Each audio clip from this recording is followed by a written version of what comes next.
operations, you name it. It's a very significantly different service offering than a rural health clinic and a hospital. Our recommendation is to split that out into a separate component so that it can be managed accordingly, and maybe a little bit more clearly, because you've got different scheduling. You certainly have fleet maintenance to deal with. It's a whole host of different issues than running a hospital or a rural health clinic. So that is the recommendation related to the ambulance. And then certainly the rural health clinics. The rural health clinics are actually performing pretty well for rural health clinics. One of the items that, through discussion with the practice manager at the clinics, as well as review your community health needs assessment, is that you may want to consider adding mental health to your service offering in those clinics. That is something that's incidentally, it's covered by Medicare, and is something that came up in your community health needs assessment. So that is one thing to consider going forward, possibly looking at doing a part-time service offering to see if in fact the business is there. Any questions so far? I do, Mr. Chairman, but I'm gonna let you finish. Okay. Because I know I've I'm got throwing a several lot at questions you. based on several different things, but one of Okay. them mainly is the department thing, but go ahead. Okay, I yeah. got one, while you Sure. was talking about overtime. Mentioned two departments, one was EMS, correct? No, EMS is a kind of a separate issue. EMS had its own issue, and then within the hospital, I believe it was lab and Respiratory. That was gonna be my No, question. Lab and lab and Two respiratory. departments. Yeah. Within Yeah. the hospital. Lab and Within the respiratory hospital, was. yeah. So we had ambulance and then two departments within the hospital. What are they? Which one? It was lab and respiratory. Okay. Yeah. Sorry. Go ahead. No, I'll just wait till you're done. Okay, all right. Sorry. I know I'm throwing a lot at you guys, so I want to, if you got questions as we're going, address them while they're fresh. So on slide 9, the revenue cycle assessment, the hospital had an initial claims rejection rate of about 11.2%. Industry average is somewhere between 5 and 10%. Total claim rejections were 1.46 million. So two things to kind of take into account with those numbers. These are initial claim rejections, and these are gross charges. So this isn't net revenues. And initial claim rejections doesn't mean that the claim's not getting paid. It just means that it's getting rejected. The hospital has to go back and reprocess it. Kind of the process starts over. It slows down cash collections.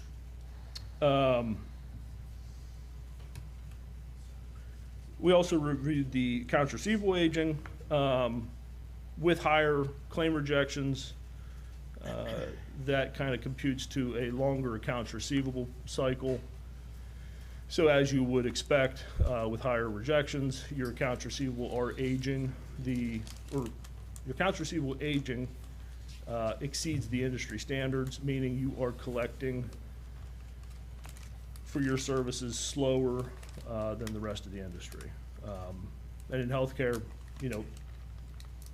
the speed of AR, or days in accounts receivable, you want that to be as low as possible. You want to translate your services into cash certainly as fast as possible. And that's one area that the hospital should focus on. We also, and I think we talked about this specifically at the outset of the project, we did review the hospital's contracts with Blue Cross, Blue Shield, United Health, and Humana. This was kind of one of the bright spots. The hospital has very good contracts. The hospital was at industry standard or quite frankly, market leader. So you have very, very good contracts in place on that note. So on slide 10, just a summary again of our observations and recommendations. really three things. Medicaid eligibility. So currently the hospital has a very, very manual process in place. Most hospitals have moved to a third-party vendor that, quite frankly, the third-party vendors are very efficient at this and very good at getting patients enrolled in Medicaid. That really helps both parties. That helps the community because your residents have more access to health care and they get enrolled in Medicaid. And certainly from a hospital standpoint, that means accounts that likely would go uncollected are now able to be billed to Medicaid and subsequently collected. So that is one of the more significant observations. Patient insurance verification. That was one of the leading issues with the claim rejections. Again, the hospital has a manual process. There are third-party vendors that handle this, and quite frankly, do a very good job at. So we would recommend outsourcing that to a third-party vendor. Lastly, point-of-service collections, meaning your co-pays and deductibles that you pay when you walk into the clinic or the hospital or whatever service it may be. The hospital has inconsistent policies and quite frankly, inconsistent results across its different patient access areas. Our recommendation is to simply write a script for your front office people, help them work through that process and get those co-pays and deductibles collected up front. That helps them. It just kind of speeds up the process. You don't have things go into collections. It doesn't slow the process down. Lastly, on slide 11, so as you would recall, we were, part of the project was to look at what it would mean for an REH designation for this hospital. There's a lot of details in the report on specifically what REH means, but at a high level, for the hospital, inpatient and swing bed would no longer be offered. The hospital would not be eligible to participate in the 340B program, which, if you recall, is about $183,000 to the bottom line. In addition, the hospital would switch from, as we discussed, it's currently, as a critical access hospital, it's reimbursed at cost. So that's, in healthcare, that's probably the best reimbursement you can get. So you're going to transition from cost-based reimbursement to prospective payment reimbursement, or 105% of the Medicare fee schedule. In addition to that, the hospital receives, it's about $3.4 million a year in a fixed payment. That goes up every year, 1 or 2%, generally 1%. But you do have a fixed monthly payment coming in the door. And, you know, there's a lot of work kind of behind these numbers, but when we ran the impact of REH, meaning what's it look like without inpatient, what's it look like without swing bed, both the revenues and the expenses. Some of that impacts other departments, meaning dietary would likely be shrunk, pharmacy would likely be shrunk. So when you kind of go through that exercise and we boil everything down, the impact of moving to REH from a financial standpoint would be about $340,000 or $342,000. That's all things considered. You know, probably one of the biggest numbers in that analysis was the Medicaid state supplemental payments. The hospital's getting about $1.6 million a year, $1.8 million. Those payments go away. So that is that was kind of an unexpected hit to the REH kind of model. So all things considered, it is a positive impact of about $340,000. So on slide 12, it kind of summarized everything, and there's two columns. The column on the left is the kind of, that's the accounting or the accrual basis impact, meaning if you took the hospital and the RHC as they are today, and we carved the ambulance out of this because it's largely not impacted by this. So just looking at the hospital and the RHC, and we converted the hospital to an REH. From an accounting standpoint, you'd be looking at a loss of just over $1 million a year. That includes depreciation and kind of all your soft costs. From just a hard cash perspective, and that's listed on the right-hand column, you'd be looking at a cash loss of just about $600,000.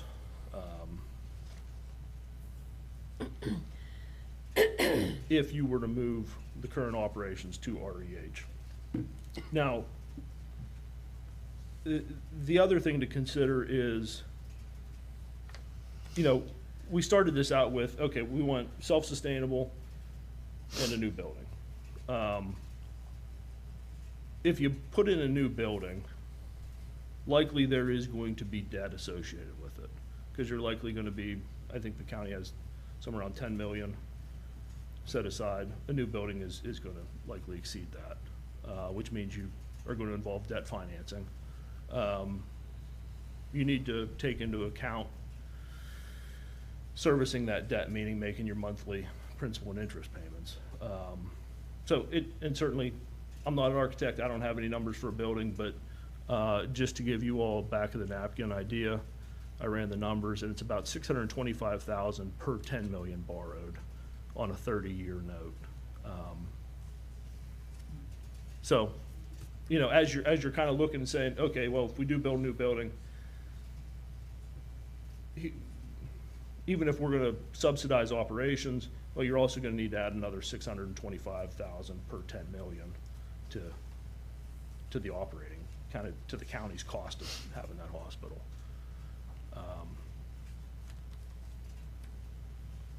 So that's where my comments stop.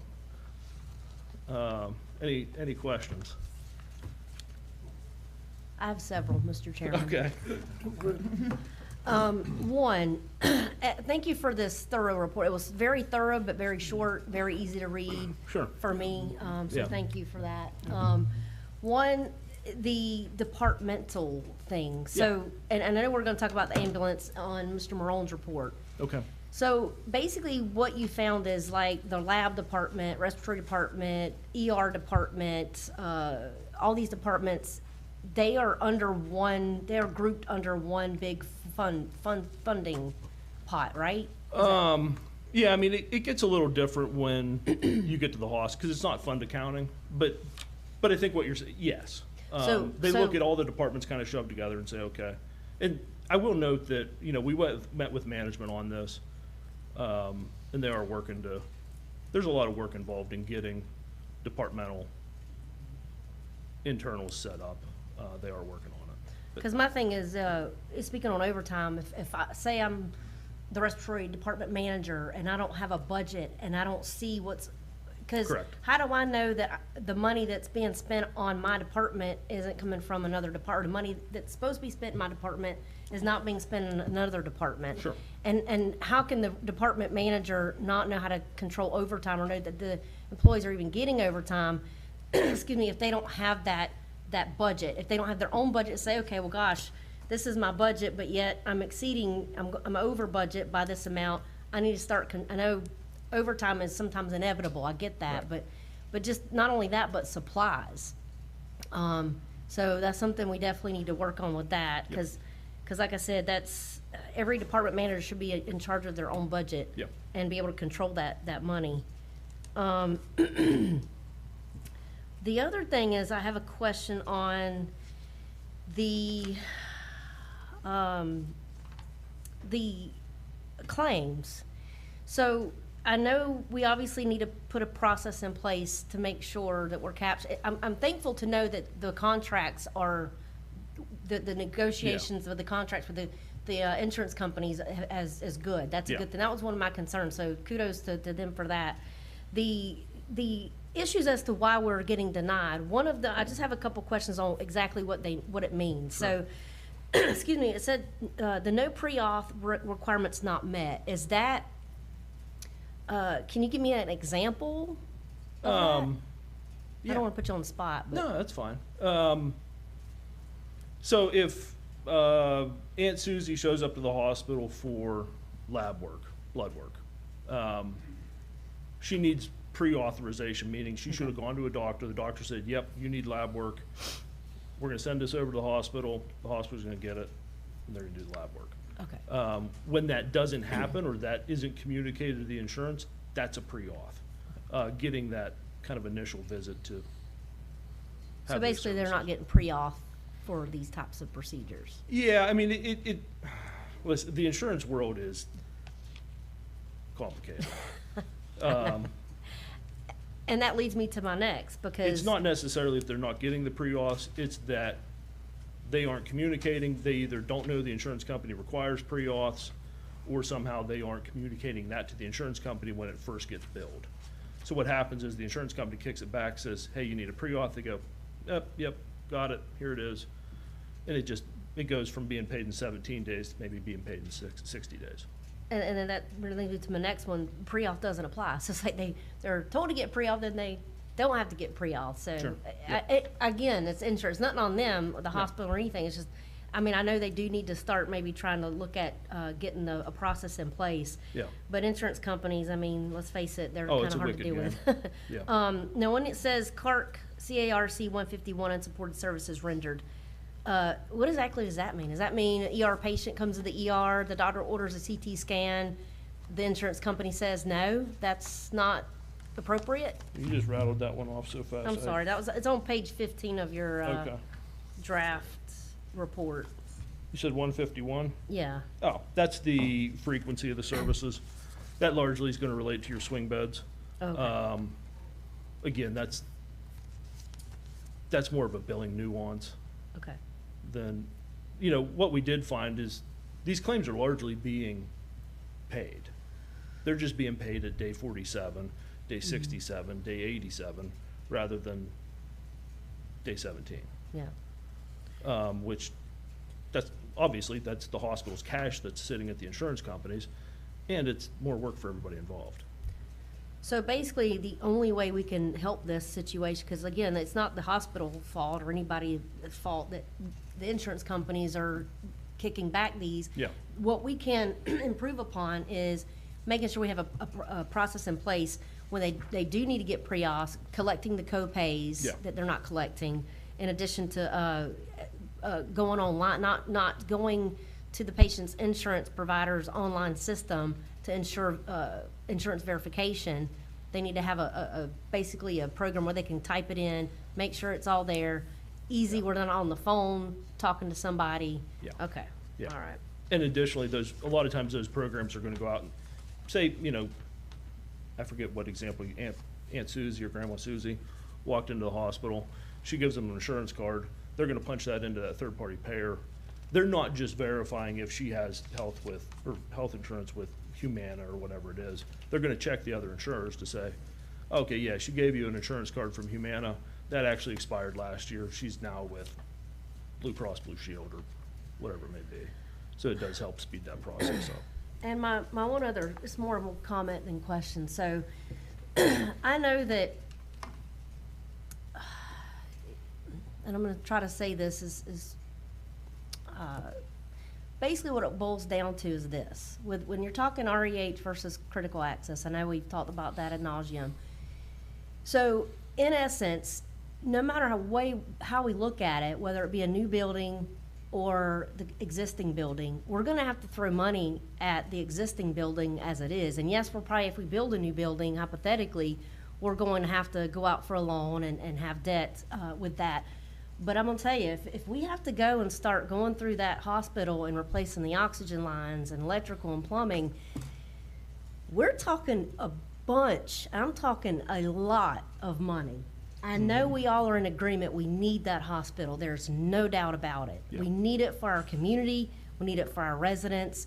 30 minutes to Sacred or an hour to TMH or an hour to Bay, it matters, minutes matter.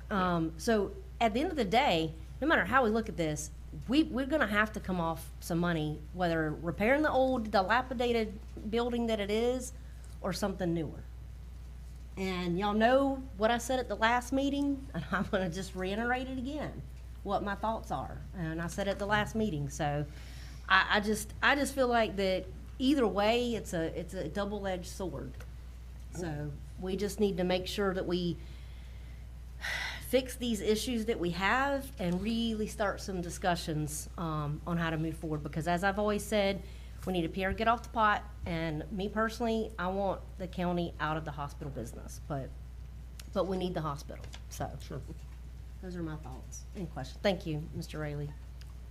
Mr. Riley, I want to ask you a question. Sure. Just to make sure I understood. On slide number 12, Okay. the two different headings or two different separation of the hospital cash loss before county support, all this stuff. Yeah. So the left side is the current model, the right side is the REH model? Left side is accounting basis, and that's why I split up, because you've got depreciation included in that number, which isn't actually cash being spent. It's fake money. That's on the left-hand side. On the right-hand side is actual cash losses, so when you take depreciation out. Right. Both models are under an REH. Oh, both of these are, okay. Yeah, just one is accounting basis, one is cash basis. Okay. All right, that answered the question I had. Anyone else have any questions? So with the REH model, we're still gonna have a loss? Yes, Now, that's That's unfortunately. without county support, correct? That's before county support. Yeah, because going back, at the beginning of the discussion, the goal that was put forth was we want a self-sustainable model, meaning county's out of it. This would not be self-sustainable is what I'm telling you. How are other rural hospitals doing financially? Terrible. Model, do you know? Absolutely terrible. Thanks for being honest. Yeah. With the REH model, correct? You talking about? Or- I'm talking about in general. With both? Only 30, last I checked, it's 34 hospitals nationwide have transitioned to REH.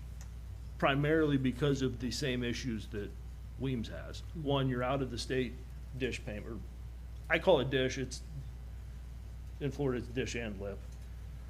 That's $1.8 million a year in cash to the hospital that it loses when it transitions to REH. The second is you're losing access to inpatient and swing bed, which are,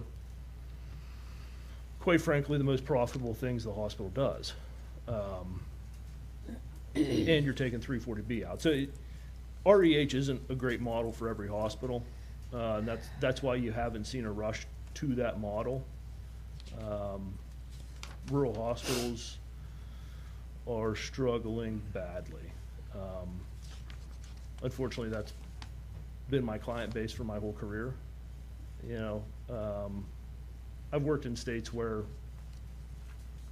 10 years ago I might have had 17, 18 freestanding rural hospitals. There might be one left today. So that it's the same struggles Weems is having. So with everything you've seen so far, what is the best fit for a hospital? Can you answer that? Well, again, it depends on what your goals are. A lot of rural hospitals have merged into larger health systems. Larger what? Health systems. Okay. That's been the general direction of the entire industry. And in most cases, it's worked out for those hospitals and the community, meaning there's still healthcare there. A lot of communities, you get access to more specialists because health systems will send their specialists in one day a week or whatever it may be to the clinics, and there's more cash coming in. Because healthcare, as you all know, is a very capital intensive sport or game business. So that's where we've seen most rural hospitals moving to, is merging with larger health systems.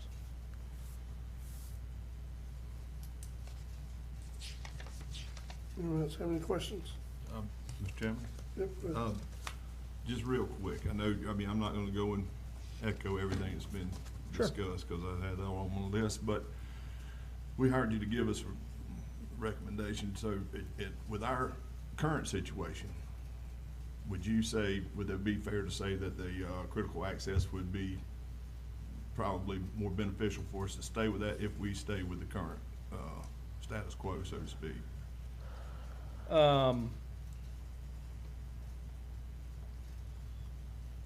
Because you're roughly just talking about $340,000 difference. Yeah, and you lose inpatient and swing bed. And that's if we stay the way that we continue in the state, Correct. which long-term is not sustainable. Is that I don't safe to think say? either model is sustainable, Yeah. to be quite clear. Neither model, either the model you're currently operating under or REH, is gonna make the hospital self-sustainable, to be clear.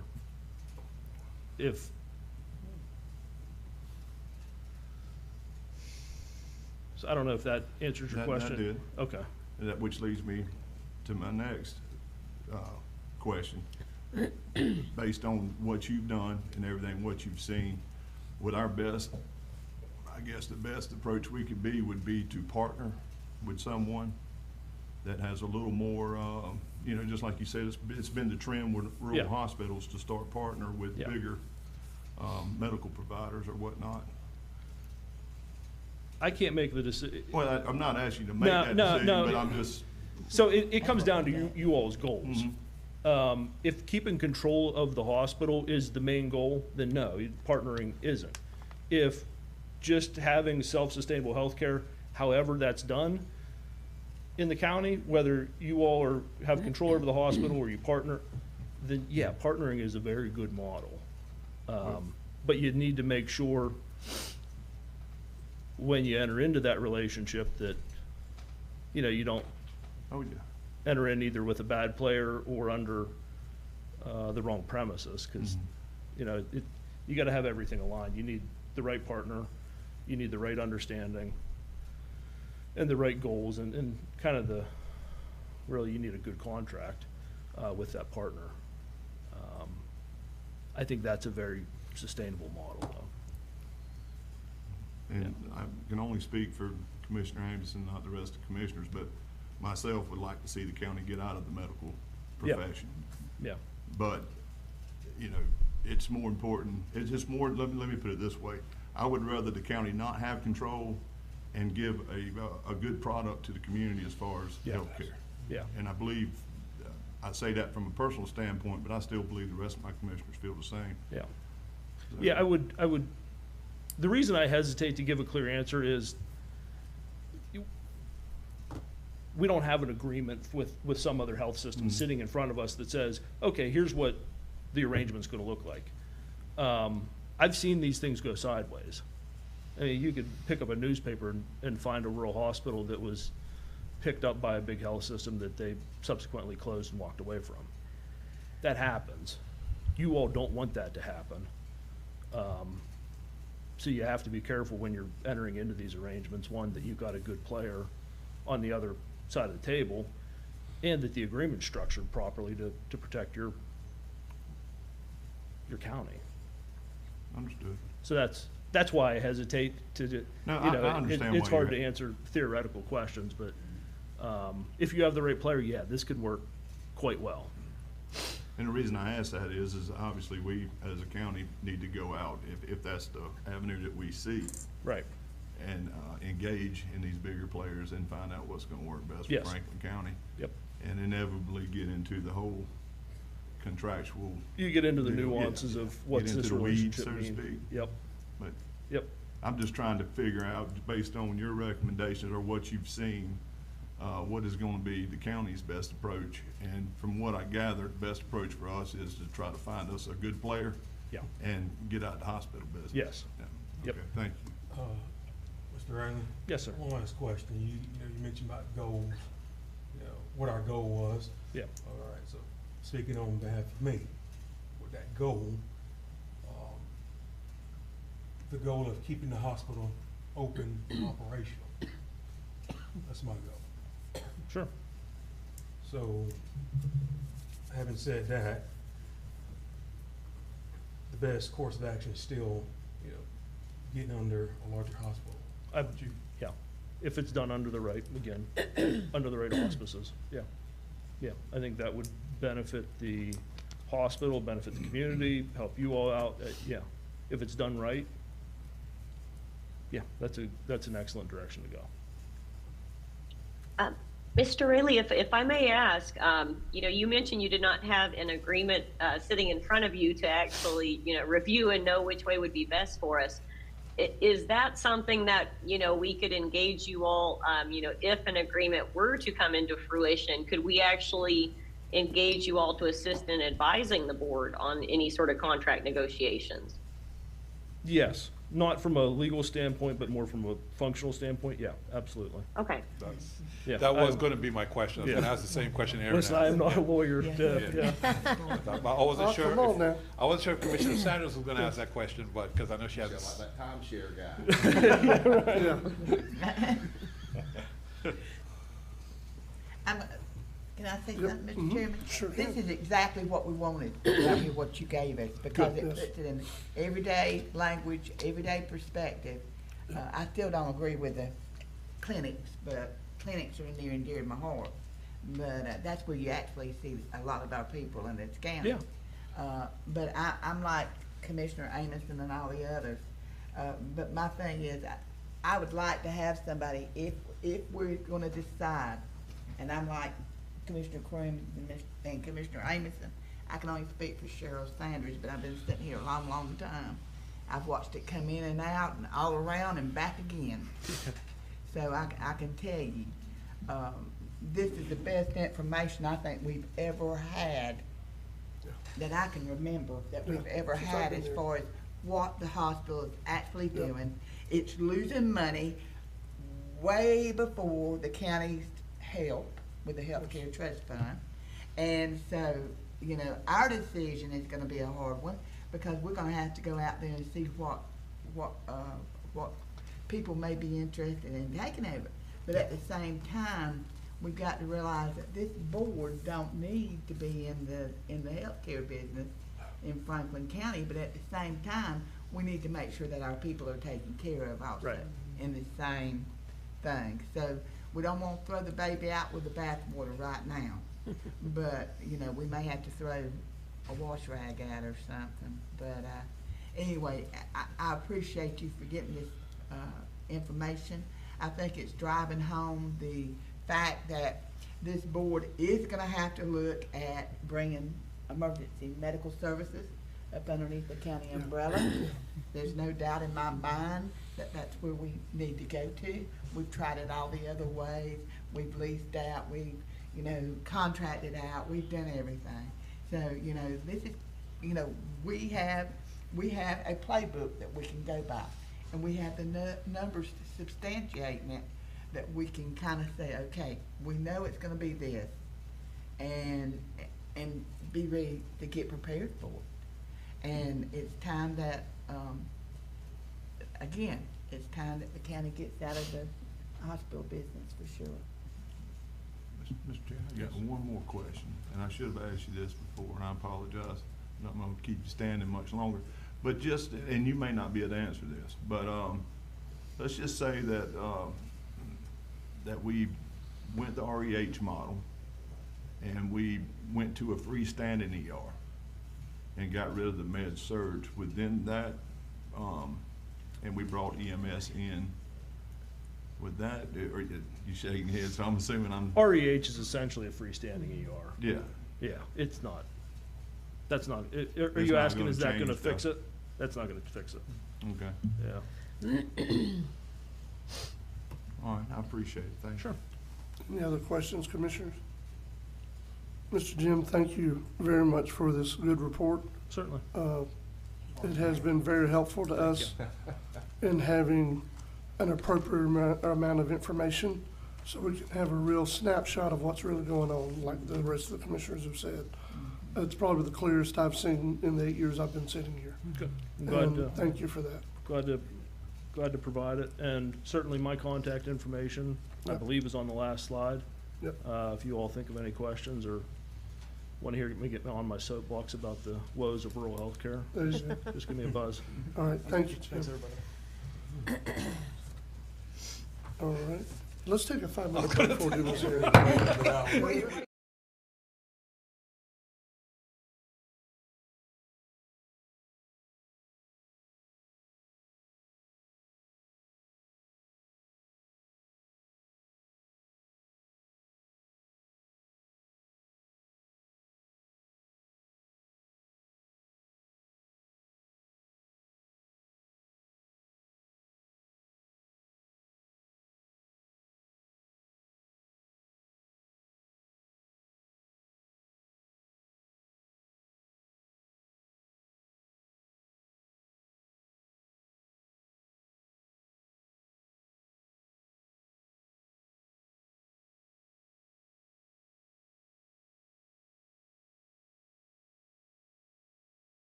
Franklin County Commission is now back in session.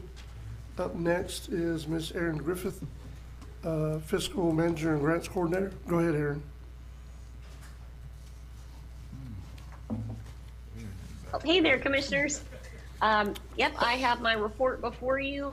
There is a list of approximately, let's see, 10 things, isn't it? yeah, 10 action items and then one, group informational item. So do you all have any questions for me, or do you want to go down line by line, or? I'd like to pull number 7 and discuss it. But Okay. other than that, I'm fine with voting for them all at one time. Okay. Anyone else want to pull anything? That's the one I was gonna pull, Mr. Chairman. No.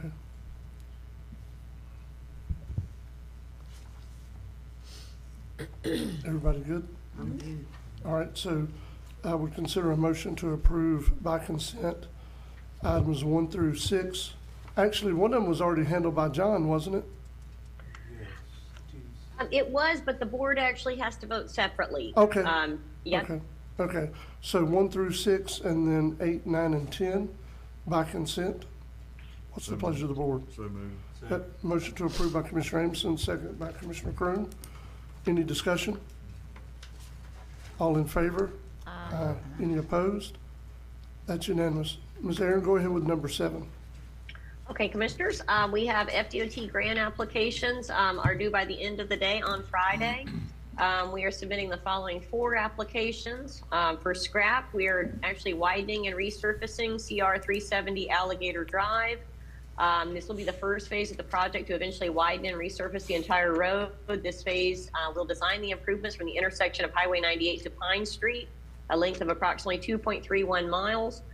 We were actually extremely successful in our last grant application process, and we did receive funding for a lot of the projects that we had submitted, and this one was unfortunately not funded in the last cycle, so we did resubmit. We also have a scrap application to widen and resurface Lake Morality Road east of Carabel. This road has actually received a lot more traffic recently because it serves as the truck route which connects CR 67 to Highway 98 and actually detours commercial traffic from the residential areas of Carabel actually back to Highway 98 and to actually come down that corridor in the commercial area instead of the residential sections. We also have a SCOP application to widen and resurface 4th Street and East Point from Highway 98 to the intersection with Avenue A. 4th Street is, a relatively short roadway section. However, it is the designated truck route, which actually connects the commercial areas of Otterslide Drive with Highway 98. And it also, there's also a pending grant right now where we're doing sidewalks along Otterslide Drive. And with those sidewalks, that's actually a pedestrian safety improvement. So it would also be helpful to have 4th Street widened as well, because that would, provide a little more room for pedestrians to actually access Highway 98 in that same corridor. We also have a SIGP application to widen and resurface 6th Street and East Point from Highway 98 to the intersection with Avenue A. And this road actually provides quick access to US Highway 98 for the East Point Volunteer Fire Department and also provides direct access to Vrooman Park. Great connectivity to Highway 98. So those are our 4 applications that we plan to submit this year, and we have board action to approve the attached 4 resolutions authorizing the chairman to sign the grant applications. And I did add some additional language, actually just this morning and after discussions with Commissioner Ward about adding the truck route language and also mentioning the sidewalks on Otterside as well. Okay, sounds good. Anyone have any questions? I've got something I need to ask, and I know underneath the county incentive grant program, is there a way, and I know you probably looked at it with Commissioner Ward, but is there a way that you can keep that road going to where at least you have part of a roadway going into Vrooman Park? Like on that where that fence line is? Actually, the roadway entering Vrooman Park is actually not owned by the county, unfortunately.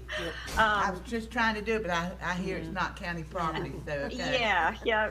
I was trying. Thank you. I'd love to, but yeah, not gonna Because I was figuring that you could do it underneath. But this is another thing too, y'all. We're looking at some of this you know, allocation money Right. being done, taken away in the legislature up there. That's one of the things that I was so proud of, that we were able to go all 4 applications, and, you know, I'm fine with this, the way you've got it myself. Anyone else have any questions, concerns? Ms. Aaron, I do have one question. I don't know that it even matters, but on the one over by Lake Morality Road, since it's, I know it's in the county, it's east of Carabel, but it's the city of Carabel's truck route, does it give us any points if the city were to give us any kind of letter of support for that application? It would definitely be helpful if they would. You know, we will have actually a secondary. Usually they'll review a grant application, then they'll come back and request additional information for the projects. So we could always submit at a later date, or you know, we know the city of Carabel would also support the project as well. So if Courtney could turn something around quickly, that would be great. Yeah, okay. So can we reach out and find out about that then, or do you need board action to do that? Oh, no, sir, I'll reach out to Courtney. Yeah, I just wanted to give us the most we can, because yes, that's been a city truck route for a long time, but it hasn't been used that way in a long time. Yeah. So we just want to, if we can get it paved, we want to do that. And the one thing about the Lake Morality Road is it's not the 26 feet now. It's back to the old 22 feet. Yes, exactly. If we had it wider, the trucks really wouldn't have no problem. But right now they got a problem passing. They got 2 big trucks. Oh, yeah. And Mr. Chairman, I did, in talking with Aaron, I did mention that uphill little bit, so if we Yes. do get something, they need to mitigate that. Yes. Because if you got a low boy with an excavator on it, Yep. it scrapes that Yes. pavement, which makes it even more 'Cause it's too close likely to together. Yeah. deteriorate quickly. So we need to make sure that's mitigated to where they can have easy access to get to the intersection of 67 and Yep. Lake Morality. All right. So Yeah. did we ever actually have a motion on this yet? No, sir. Okay. So what's the pleasure of the board? So moved. Second. All right, so a motion to approve by Commissioner Sanders that has been seconded by Commissioner Ward for approval of these 4 resolutions. Any other discussion before we vote? All in favor? Any opposed? That's unanimous. Mr. Chairman, I will ask though, before we move forward, do we want to, who do you want me to contact the city or? No, Aaron will. Aaron, okay. Yes, she'll contact Courtney in the city. Okay, just want to make sure. It sounded like she was trying to get a fast turnaround, so we'll let her do it. Yeah.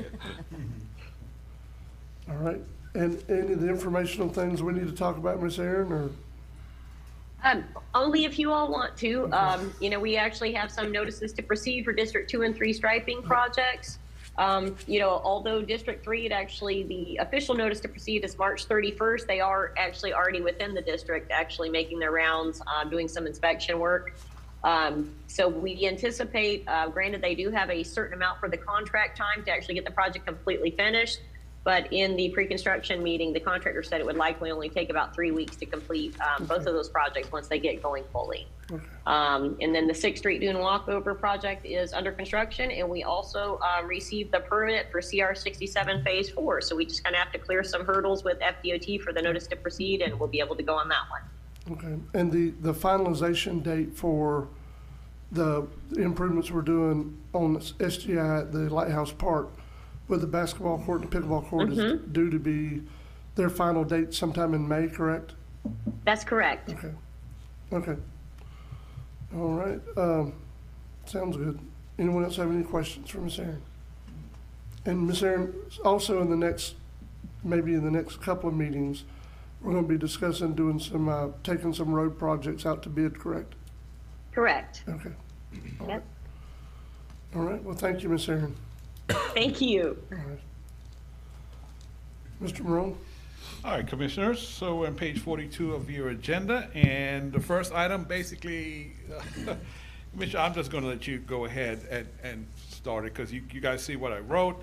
You can add to the conversation we had with Mr. O'Brien, and then, Mr. Chairman, David Bowling is here that can assist in answering general questions about the relationship, the model they have at Taylor County and Calhoun Liberty. Because as you talk, you're gonna talk about these two Yes. models basically, and he's here to answer some specific, because they are involved with both of those hospitals. Correct. Okay? So, last meeting, I think it was last meeting, this board approved giving back to TMH monies that we had had on our books for several years. That helped us prompt the discussion with Mr. O'Brien about healthcare in Franklin County. What he proposed was similar to what they use at these other two facilities, is this board, in a step to get out of the hospital business, create a corporation. That corporation would run healthcare in Franklin County, and that corporation would be made up of 5 members that's appointed by this board that has 50% of the vote. TMH would have 2 members they appoint that have 50% of the vote. So we can't make them do anything, and they can't make us do anything. You have to have consensus to move forward. But that corporation would be the one running healthcare in the county. Some of the things we talked about that I told him were definite things we would have to have before we could ever consider it. We need to move forward with a new facility in Appalachia, and I'll talk more about that later, about how he proposes to fund it. We need to make sure we're taking care of the clinic in Apalachicola.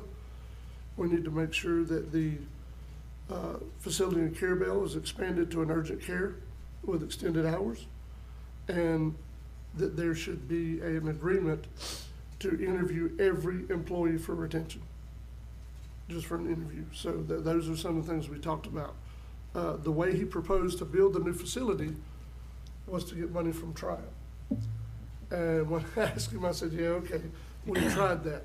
He said, yes, you guys have, but I haven't. So that was the one of the things that, again, we didn't talk about it much more than that, because I don't want to get ahead of what this board wants to do or what this board has in mind. You know what I mean? We had a discussion and we got up to the gate, but we didn't open the gate and go through and make any, binding agreements. We just had the discussion about healthcare. Given the conversation we had this morning, it seems like the only way we're gonna sustain our healthcare in Franklin County is to partner with a bigger entity. This would not make it per se, a TMH facility, although they would be the one providing the medical services. But I think it'd be the best possible path forward for us, unless this board has other plans or other thoughts. But that would be the first thing, would be us, and maybe you might want more information before you agree to do it. But he said the first step is to agree to make a corporation, to go through whatever that process is, and that corporation, whether it be Franklin Health or whatever we want to call it, would be the one that would be running with the Weems healthcare system. And I can answer any questions you want to ask, and we have the gentleman here that's the current CFO if you have any other questions.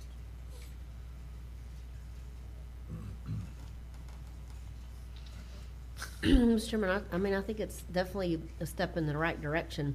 I don't know if there's any other entities besides TMH that might be interested that we can maybe, entertain, but I feel like this is a good first step, so I'm okay with this. Just to reiterate, this is a first step. This isn't putting all our eggs in that basket, so to speak. So we're in the fledgling stages of entertaining this. Yep. I had no problem whatsoever with it. My only, I don't know if this is a little premature to get into it or not, but now I understand the makeup of the potential board. I guess my question would be, would that be, I'm assuming that's gonna be an authoritative board. Yes, It's gonna take the power from away this commission. Yes, it would. And it's gonna be on that board. It would. Okay. It's gonna be a buffer for us, basically. Yes, yeah, it would. But, We don't wanna be in the medical bill, business. Yeah. So, your only, I hate to use this word, control, will be the appointment of these board members to that board of directors for that not-for-profit entity. Yeah. Because the buck stops with them. They're the one running this, so that, no one can, anyone could come and ask you or complain, and God, don't take that the wrong way, but you gotta forward them back to this entity. They are the ones running healthcare in Franklin County. That's include Weems and the 2 clinics. My next item, as you'll see, we're talking about moving EMS under the county, so that'll be a separate, situation. And again, if you'd like a quick overview of how it works in Taylor and in Calhoun Liberty, I would ask you to give David about 5 minutes to come up here and just, just quick overview, nothing too long, detailed, because what I'm looking for from the board today is you guys saying to me, yes, Michael, we like this, go ahead and start getting agreements for myself, Attorney Schuler, to review what it looks like, discuss it with you guys one-on-one, get a feeling, and then at some point here in the near future, that we start to really, Well, we gotta look at the transparency side of That's it right. too, because you got other entities to our west and stuff. And there have been other entities, I mean, at some point you had a doctor that came here that said they were interested, I have a call tomorrow with another group that's interested. I told them they had to hold off until after today. Let me see how the board feels about this before I even talk to them. I don't know this group. They just, so. Mr. Chairman, why can't we, just because we're giving, you guys direction to engage in discussion, that doesn't mean that we can't have discussion with other entities at the same time. That's right. Correct, sir. That's So- right. You make me interested. So did you, Any other questions? you want to hear from David or Yeah, no? no, Or- sir.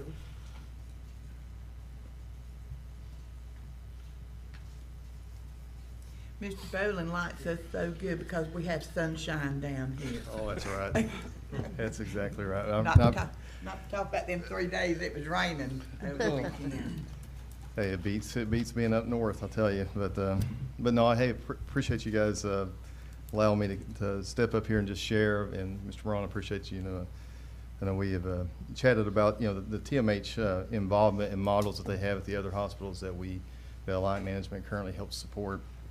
And Chairman Jones, I think, summarized it very well. The Taylor County the Taylor County agreement they have, but basically Taylor County years ago, and I don't know how many years back, but several years back, they did form or decided themselves to get out of the control of the day-to-day operations of the hospital. They did create a not-for-profit hospital organization, and that agreement is still in existence today, and it's for this not-for-profit corporation to operate the facility.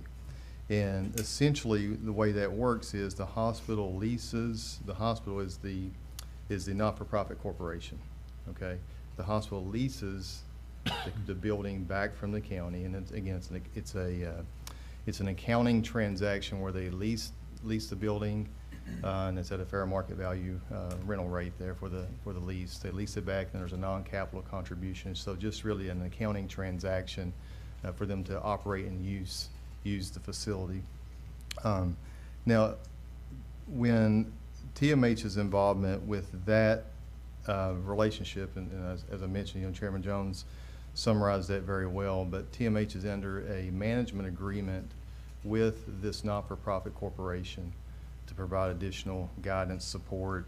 Took a few notes here based on what that agreement actually entails, but it's access to physician recruiting, regulatory clinical guidance, seamless patient care navigation, which supports programs such as swing bed programs and so forth, and marketing, and soon to be some telehealth specialist services that are being provided to that location. So, but they do have a appointed board that is bless you, that is appointed through the commissioners, the county commissioners, to that not-for-profit corporation as you outlined.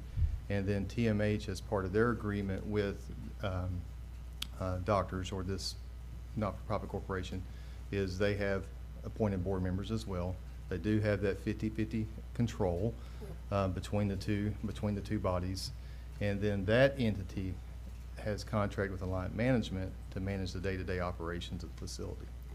So as you outlined it, I think that's well said. The Calhoun Liberty, Mr. Morone, the Calhoun Liberty situation is a little different. There isn't county involvement per se from either Calhoun or Liberty County related to the hospital. Now, Calhoun County does help from a EMS standpoint. Liberty County is entirely separate in that situation. But that is a little bit different model than what the Taylor County Doctors Memorial relationship is. There is another entity created, Calhoun Liberty Hospital Association, but there is another entity created which is called the Big Bend Health Alliance.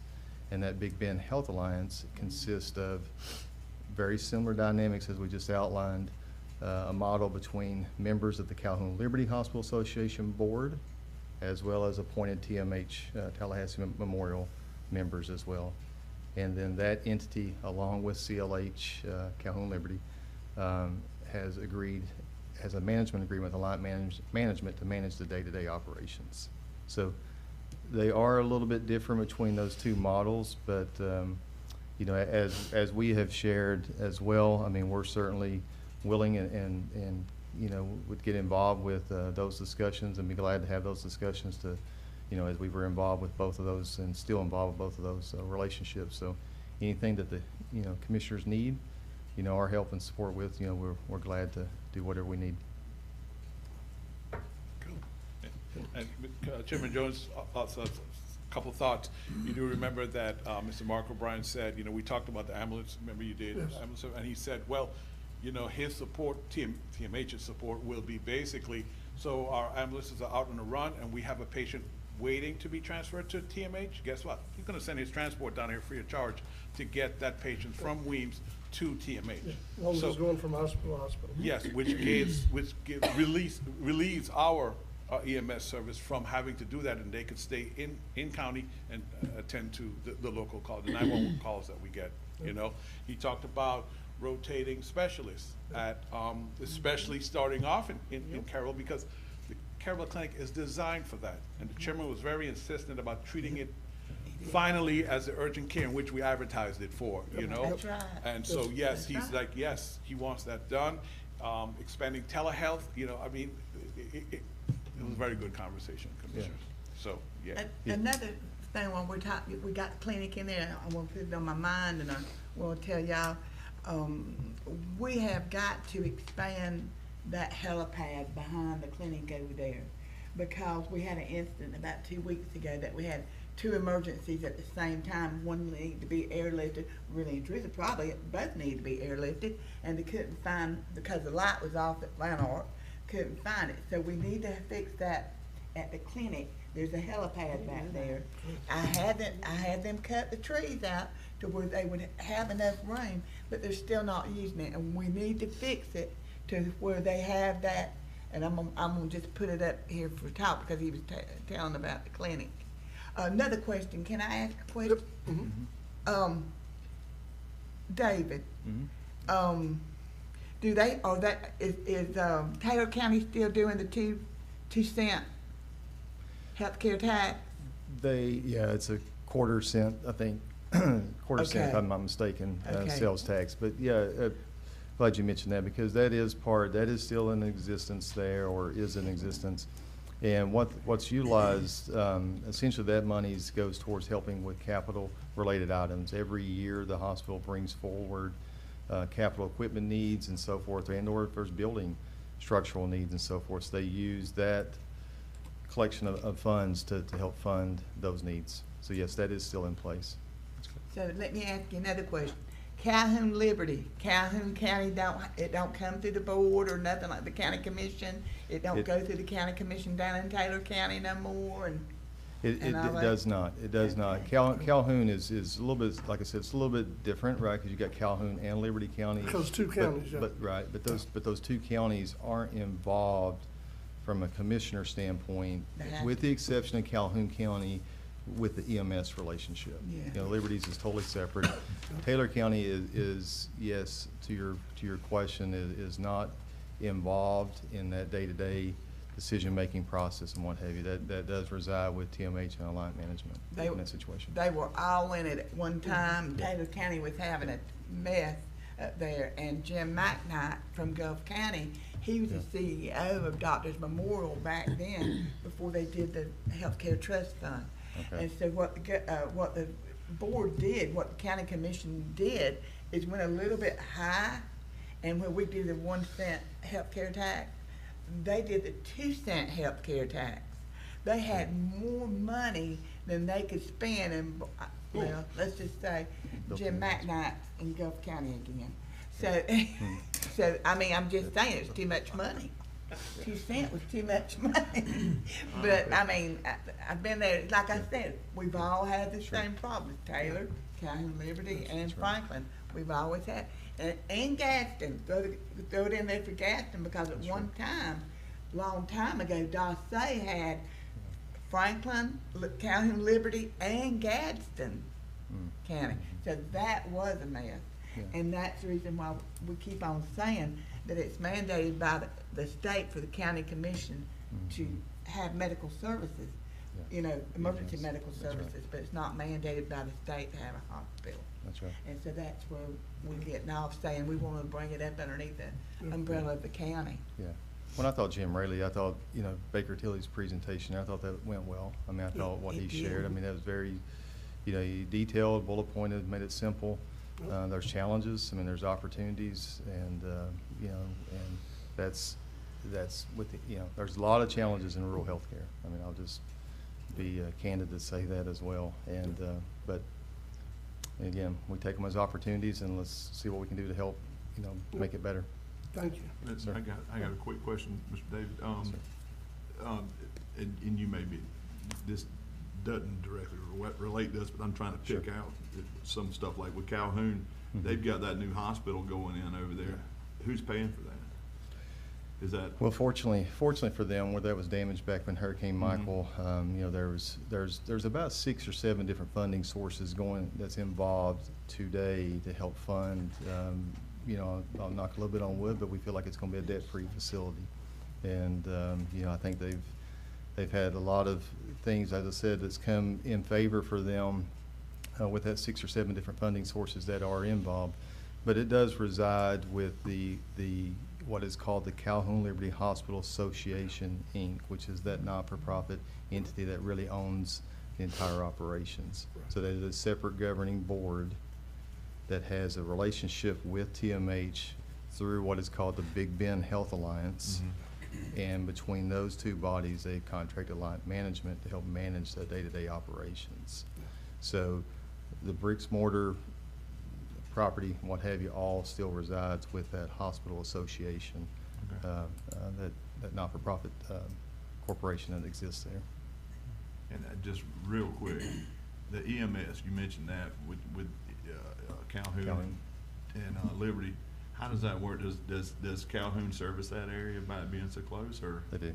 That's just a curiosity for me. Crossing over to Liberty, I mean, if there's needs, I mean, obviously they're going to. Liberty doesn't have their own EMS? Liberty does have their own EMS. They do? They do have their own. That's what I was going to ask, I think. Liberty has their own EMS, Calhoun County has their own EMS. Calhoun County has a similar arrangement that Franklin does here with Williams. So Calhoun Hospital Operations helps support that. There are subsidies involved and what have you. But Liberty is totally separate. Okay. It's not. I was just Yep, it's not under the hospital. trying to keep an eye on the neighbors. Thank you, Mr. David. Yep. Appreciate it. All right. So one of the other things that I will say that I did talk to him, and again, we had to have enough conversation to really kind of know how he felt, but not so much to try to get ahead of this board.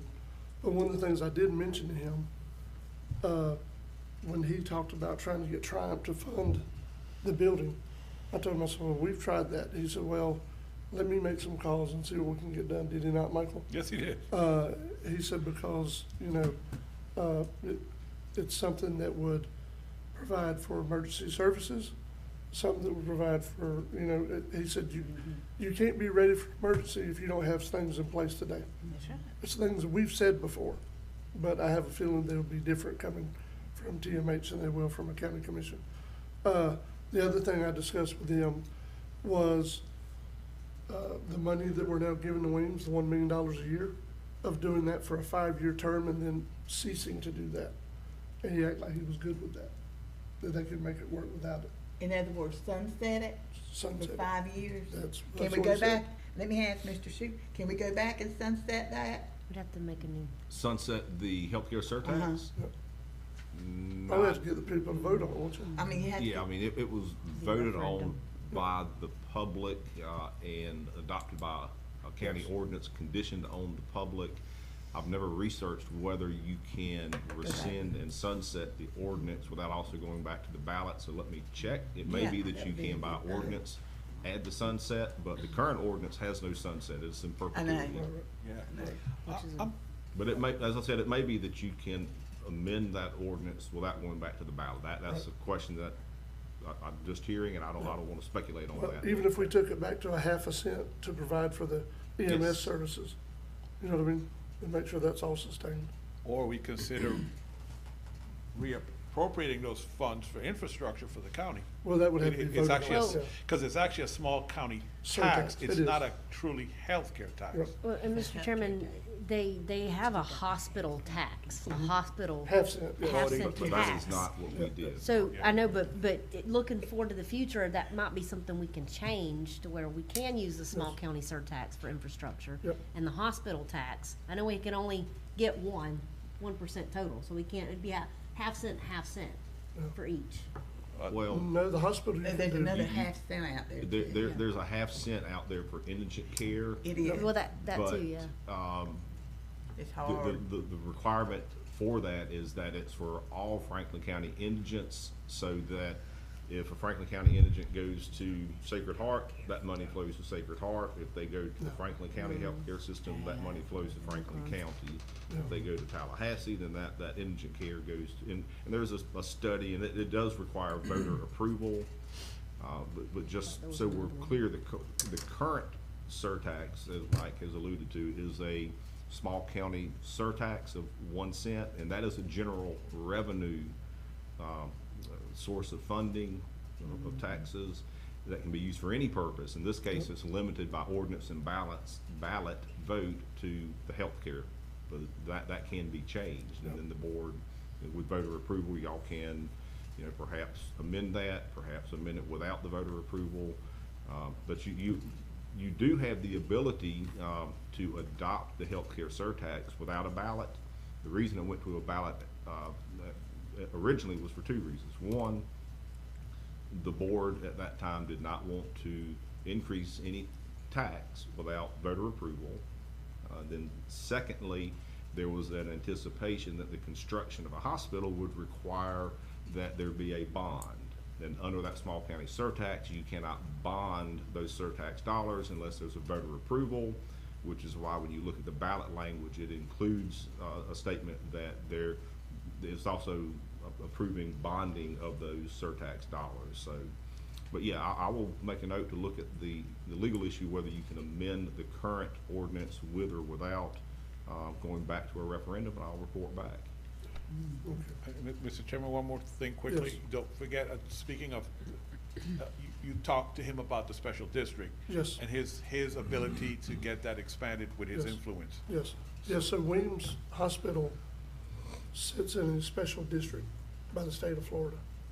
It's not been active in the fact that it's not being operated, but it's still a special district. We have to report on it every year and let the state know, what's happening with it or what's not happening with it. So that was another thing that really, that's why he said, if we talk, and it was just a discussion, again, I'm not trying to get ahead of the board, but we had to know that there was enough interest there that it's valid. You know what I mean? So that's why I'm making these statements. So the $1 million we talked about doing for 5 years and dropping it off would give them time to build the building and to talk to the legislature about expanding the boundaries of the district to include Franklin County. So then there would not be the need to do the 1 cent anymore, because it would be a special district, which would be set up by gubernatorial appointees, as all special districts are. Another source of funding. Mr. Chairman, I have a question.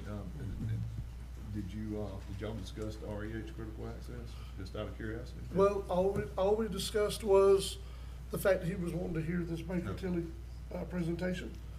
I told him about that. I said, well, if Franklin County is going to consider a move like this, it's probably better that we don't make a REHCH decision, and that entity makes that decision. That was kind of. You know what I mean? Yes.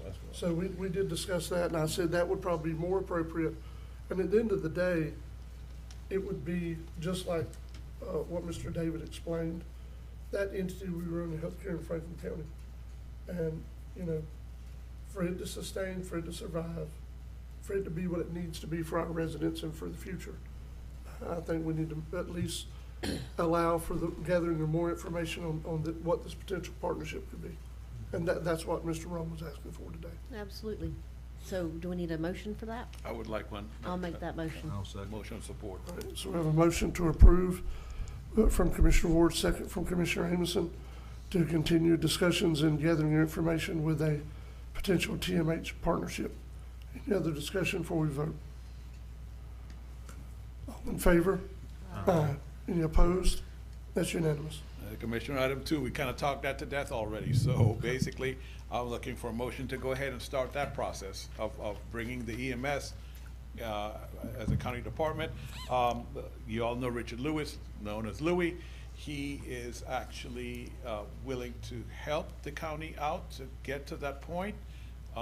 This is Louis' words, his boss, I say boss, in Wakulla County encourages this, because I didn't realize that they have an agreement between them, and Wakulla comes to the eastern part of the county more often than we realize. Yes. Yeah, they do. So I guess, you know, their director is saying, look, the better Franklin is, the better it'll be for Wakulla. Yep, So that's right. that's why he's willing to allow him to help us get to that point. We will also be tapping others, you know, possibly TMH, because Taylor County did it. They brought out the county, but then they signed a contract to privatize, and I'm not sure how that's working out. But they still went through the process. You have your own director here, James. He's going to help out, and I will tap anybody that willing to help us get to that point as quickly as possible, and get that done as soon as we can, Commissioner. And fixing to have a brand new EMS building out there at Lanark that we can house. Again, I'm looking for another motion for you guys. So yep, I'm go ready. forward. I'm ready to move ahead. Are y'all ready to move ahead? Mr. Chair, With a- Got a question? No, it's not a question, it's a statement. I mean, it's an essential service that we must have. Yeah. We gotta keep, so I think it's the best move, so. I'm gonna make a motion, we go ahead and approve what the recommendation from Michael Morone is, and that's to, have Mr. Richard Lewis come up here and help us create a EMS county department with the help of our now, Director James. I'll second with comment. All right, so we have a motion to approve by Commissioner Sanders, second from Commissioner Ward. Go ahead, Commissioner Ward. I will say that, you know, as I said before, with the departmental budgets, the EMS director, who right now is Mr. Osteen, they need to have control of their own budget.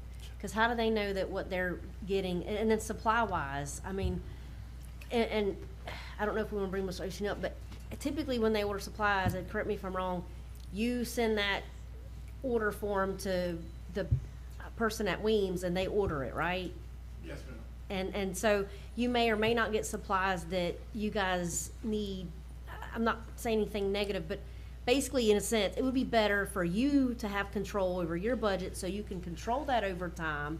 You would see that over time. You would know that it's there and to circumvent it, in addition to ordering supplies and all. So, I mean, I think every director needs to have control of their own budget. I mean, that's how the county does it.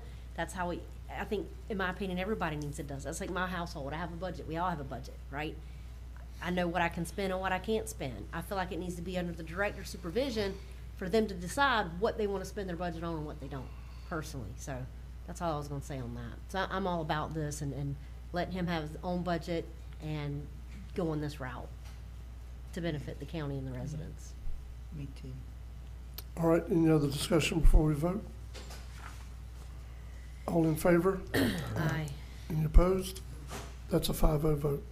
All right, Commissioners, item 3. So, David, again, will probably come up. So Alliance contract ends April 30th. In that agreement, there was a 45-day notification. That will be on Saturday. We need to do this by, make a decision. So I need to know from the board, number one, are we willing to extend it? And I will say, Mr. Mark O'Brien did. He said month to month. It could be month to month, it could be just extending the current contract we have because there's an out clause. So whether you do it in a month to month, whether you do it 6 months, either which way, it's basically month to month, to be honest with you, Commissioners, so, But which way is the better way? I Month to I month? don't. I think month to month would be better because then you'll have to readdress it again in 6 months. Okay. Because you still can retain the 45-day out clause. God bless you. You know what I mean? So, Yes. It out, yeah. yeah, because I don't know how quickly things will move, how slowly they'll move, but I just think we're doing a disservice to do 6 months and then 3 months later, we're talking about 6 more months, and let's just get it on something that goes until we can decide what's being done. Okay. I'm good with that, but whatever y'all want to do. So month to month? Yeah, month to month with 45-day With a 45-day. notification to terminate. No, okay. I'll make that motion. Second. All right, so we have a motion to approve from Commissioner Ward, second from Commissioner Sanders. Any additional discussion?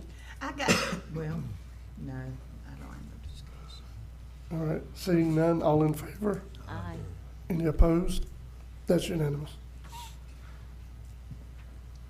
Done? Yep. Okay, sorry, I was changing the page. All right, Commissioners, item 4, the interim airport manager. The last meeting, the board agreed to advertise for a contracted airport manager. There was a range discussed for this contract, anywhere between 50 and 58 per year. After the meeting, I'm going to summarize. I had some conversation with some of the commissioners. They discussed their concerns. I thought about it, and here's what I came up with, Commissioners, based on your concerns, which it's up to you guys to discuss that if you want to. I'm recommending we increase Mr. Kirschenbaum's, he's a current interim airport manager, his monthly fee to $3,334. That's an amount that Erin is good with. I checked with her. The increased amount should compensate him for the time spent on economic development opportunities for the airport. He has a bunch of projects he's working on right now. I just think it's fair to give him a chance to see these projects through. If Mr. Kirschenbaum is successful in increasing the airport's recurring operational revenue, his monthly fee should be increased, I think it's only fair, by 15% of the increase to the airport's recurring operations revenue. That's not grants or, any Triumph funding will come in. No, it's at the actual operation revenue. It could be by another Jingoli, it could be by a big company coming in to rent property and then rent a hangar, whatever increases the reoccurring revenue. Once new activity and increased revenue at the airport is there to support a county airport manager employee, then I think the board should consider advertising at that time. That's my pitch, Commissioner. Again, I've talked to all of you about this, sat down a couple of nights, tried to work this out, and this is what I'm offering for you guys to discuss. I've talked to, I'm sorry, by the way, I've talked to Mr. Kirschenbaum about this. Up to yesterday afternoon, he's good with this. He really, he agrees with this. He thinks he has some projects that will come through within the next couple of years. So he really does. Now, if the board agrees to this, to protect us and Mr. Kirschenbaum, yesterday I said to him, well, I didn't know about a time issue, but I think we should, because Attorney Schuler will have to work out another agreement. I think we should at least, at a minimum, do at least 3 years, and then with 2 automatically renewable years after that. Again, don't take this as a criticism, Commissioner. I hope it doesn't go out to the public. But right now, the economy is a little unstable at the moment. People are trying to figure out whether we're going to get in a recession or not. So some of the projects he's working on now, they might put a pause for a few months until the economy levels out and we see where we're going, and then they might pick back up. So I think it's only fair to give him that time, to take that consideration and give him that time. That's me watching the limited news that I watch. Mr. Chairman? Yes. Just a couple of things for the board to think about.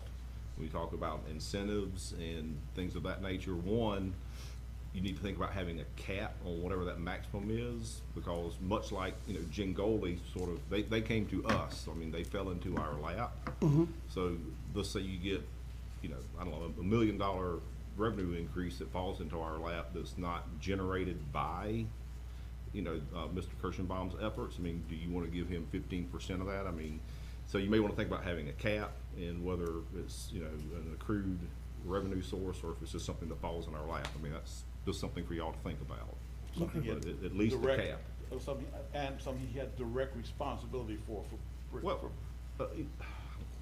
I guess that's kind of hard to direct determine. means, Okay. but, you That's know, gonna be very for hard to example, if he determine. goes Okay. to, I don't know, he goes to one of these conferences and brings somebody back, I mean, that to me is connected, but you mentioned Gengoli, that made me think. Yeah. I mean, as far as I know, Gengoli just fell into our lap. They came to us and said, by the way, we'd like to lease this property for $15,000 a month, and it's like, where do we sign? Yeah. Can we give you a little more property? That kind of Yeah, thing. I hear you. So just something for the board to think about. I think something we could address at some point, but I'm good with what we have presented today if the rest of the board is. Mr. Chairman, I was the one that was pushing at the last meeting after having some discussion with Aaron. And I've had discussions with the current interim manager out there. He's comfortable with it. If everybody's comfortable with it, I'm fine with it. I just don't want to stop that momentum. That's the only positive momentum it seems like we've been having. So I don't want to, that's my main thing. And I want to get to the point where we have a full-time airport manager. Yes. I mean, everybody else has got them. With that being said, I'll make a motion that we. I would ask in a motion that I didn't mention here, Attorney Schuler is saying, Attorney Schuler is gonna have to be the one to write up the agreement, so with whatever concerns he thinks needs to be addressed, I would ask the board to allow him to include those in the agreement. Include what in the agreement? Like he said, maybe a cap, or trying to do his best in describing what directly comes in or not, you know? Or, and the time limit. So this board won't make that decision, he will? I mean, what No, are you asking? because he has to bring the agreement back to you, sir. Okay. No, I'm just saying, when Okay. when he writes up the agreement, I Yes. just want to make sure that you let him do that Okay. before it comes to you, Okay. not afterwards. So we're not sending it back again for another discussion. I'm kind of trying to wrap it up. Basically, that's what we're doing. I mean, we're gonna vote on this. Is this gonna be something that goes into effect when? It's Not up to the until board. it comes back to the board, I mean. So you were talking I'll about the draft next meeting? something and bring it back to y'all to look Okay. at, but just to be clear, the motion, as I understand it, does not include the two issues I brought up. It's just to approve what you've written down here. That's the way I understand the motion. So that's what I would be bringing back. Either way, that's something. Is that the way you made the motion, the way it was stated? Yeah, I made Okay. the motion the All way right. it's stated. All right. That's my understanding. Okay, did we have a second yet? Second. Okay, we have a motion by Commissioner Amison, second by Commissioner Croom to change the monthly payment to the interim airport manager to be $3,334 with incentive possible pay for increasing recurring operational revenue at the airport. Is there any more discussion before we vote? All in favor? Aye. Any opposed? I oppose. Let the record reflect that Commissioner Sanders opposed, and it passed 4-1. All right, Mr. Rowe. Item 5, the full-time planner advertisement. The one-year agreement we have with Apalachico ARPC for planning services, that expires on June 30th. That has a required 30-day notification to terminate. The county entered into this agreement when Mr. Curenton, county planner for 30-plus years, he retired earlier than expected. There's been some discussions about advertising for a full-time planner for different reasons, as an alternate to continuing the agreement with ARPC. Is the board interested in advertising for a local planner, or are we just gonna automatically resign with ARPC when this is done? I'm just trying to be proactive to see if, how the board feels about this and make a decision. And Commissioner, I see Commissioner Sanders, there's nothing wrong. Justin. Yeah, no. No, there's nothing wrong. There's nothing wrong. Nothing wrong. I want to make sure there's nothing wrong with what's working now. I mean, commissioners have come to me and said there are people that are dealing with Justin, they love him. They love dealing and talking If to it him. ain't, broke, don't fix it. But I just kind of want to make sure What do you think? when it's Mr. not, Chairman? Here's my thought, Mr. Chairman, and I like Justin too. I've met with him. He's really knowledgeable, but he is employed by ARPC. I will say that it is an issue sometimes because he's only here, one day a week, twice a month, actually. twice a month. yeah. So I can see, I don't want, and nothing against Justin, don't take this anything wrong, Justin, I love you, but the problem is, if we have something pending, or we have, like, for example, I was wanting to meet with him one day, I'm like, oh, wait, I have to wait till the next time he comes to talk to him about something. I feel like that, now, of course, I could call him on the phone, absolutely, but I feel like for our public, you know, if they have something that they need to go talk to somebody about, I'd like that availability to be able to say, like I went in the office yesterday and talked to Aaron. She knew I was coming, but I want that availability. If I want to go talk to somebody, I want to be able to go, and not only for myself as a commissioner, but for the public as well. And I know he covers a lot of ground and does a lot of work, but I just feel like having that person in-house all the time, it's for continuity, you know? Yeah. And I'm not saying Justin's not, I don't want anybody to take that the wrong way. Justin's doing a phenomenal job, but Justin also lives outside of the county and commutes in. And I get that. I know he can't come every day, and I understand that. But I feel like for the future of our county, we probably need to look at someone having full-time. Because who's to say Justin may not be available? Are they gonna send someone else from the ARPC that may not? It's kind of, That ain't just. there's no continuity, you know what I mean? Yeah. I'm just saying, that's my only concern. Commissioner Sanders, the reason I brought up, because we kind of had to, we were kind of, forced to jump into that ARPC because of Mark's thing. Oh, So I know just, that. I just want to make sure the board, we never had I'm trying to be proactive. We didn't have this opportunity here months ago when we got in this contract. So I know it's coming up, so I'm just trying to get a feeling of the board. That's all. I'm just saying, I don't have no problem, because, I mean, like, I had an issue this week. He called you right away? And he called me. Yes, he He's did. always available. Yeah, no doubt. I mean, I don't necessarily have to see everybody in person, you know, I mean. That's true. But, I mean, it's whatever the board wants to do. Yeah, I'm one of the ones that actually called Michael and said, I've had people reach out to me and say, Justin's wonderful. You know, that's had communication with him, which is always great to hear. I love to hear positive He's a very stuff. good communicator. But I agree with Commissioner Ward in the aspect that we need our person. You know, we need when I say that, we need somebody that's here, full-time, and just our guy, our gal, or whoever. Mr. Chair? Yes. Go ahead, no. That just Without cut me off. without having to repeat everything that Commissioner Amos and Ward said, I'm in agreement. I like Justin and the services with them, but if we got someone here local that's qualified, and I'm with them on that. Well, I will say, we did get into this agreement. The ARPC was able to step in and help us out. Yeah. Because we really, at the time, we had a lot going on in the planning department, and we didn't have the time that you're speaking of to go through an adequate process to hire another planner and throw them in the middle of everything we had going on. Justin has done a phenomenal job. You ought to know, if you don't know by now, I'll always be supportive of the ARPC. I've had the pleasure of serving from this board there now for 7 years, and am the current chairman of the ARPC. However, I can see the benefit to us having somebody in our office 5 days a week. Anytime a resident needs something, they're there. Not that he's not done a good job, but I don't think we could afford to pay somebody to travel in 5 days a week or get that kind of commitment without really going up on our dollar amount. I don't see it. So, do you have any idea what you want to advertise, sir? You're saying possible action for advertising. What does that entail? Oh, I'm sorry. I should have attached the draft copy, shouldn't I? Yes. So how about I can send you all a draft copy of an ad. Erin kind of found an older one that we need to tweak, but before she did that, I just kind of wanted to get a feeling from the board. Okay. Do you want to do that? And I could send the ad, if you guys approve it today, I'll send you copies of the ad individually. You let me know if you're good with it, you have a question, and I'll determine if it's a small question we can just tweak, or if it's something I need to bring back in 2 weeks from today. I'll make that call based on what your concern is after we do the ad.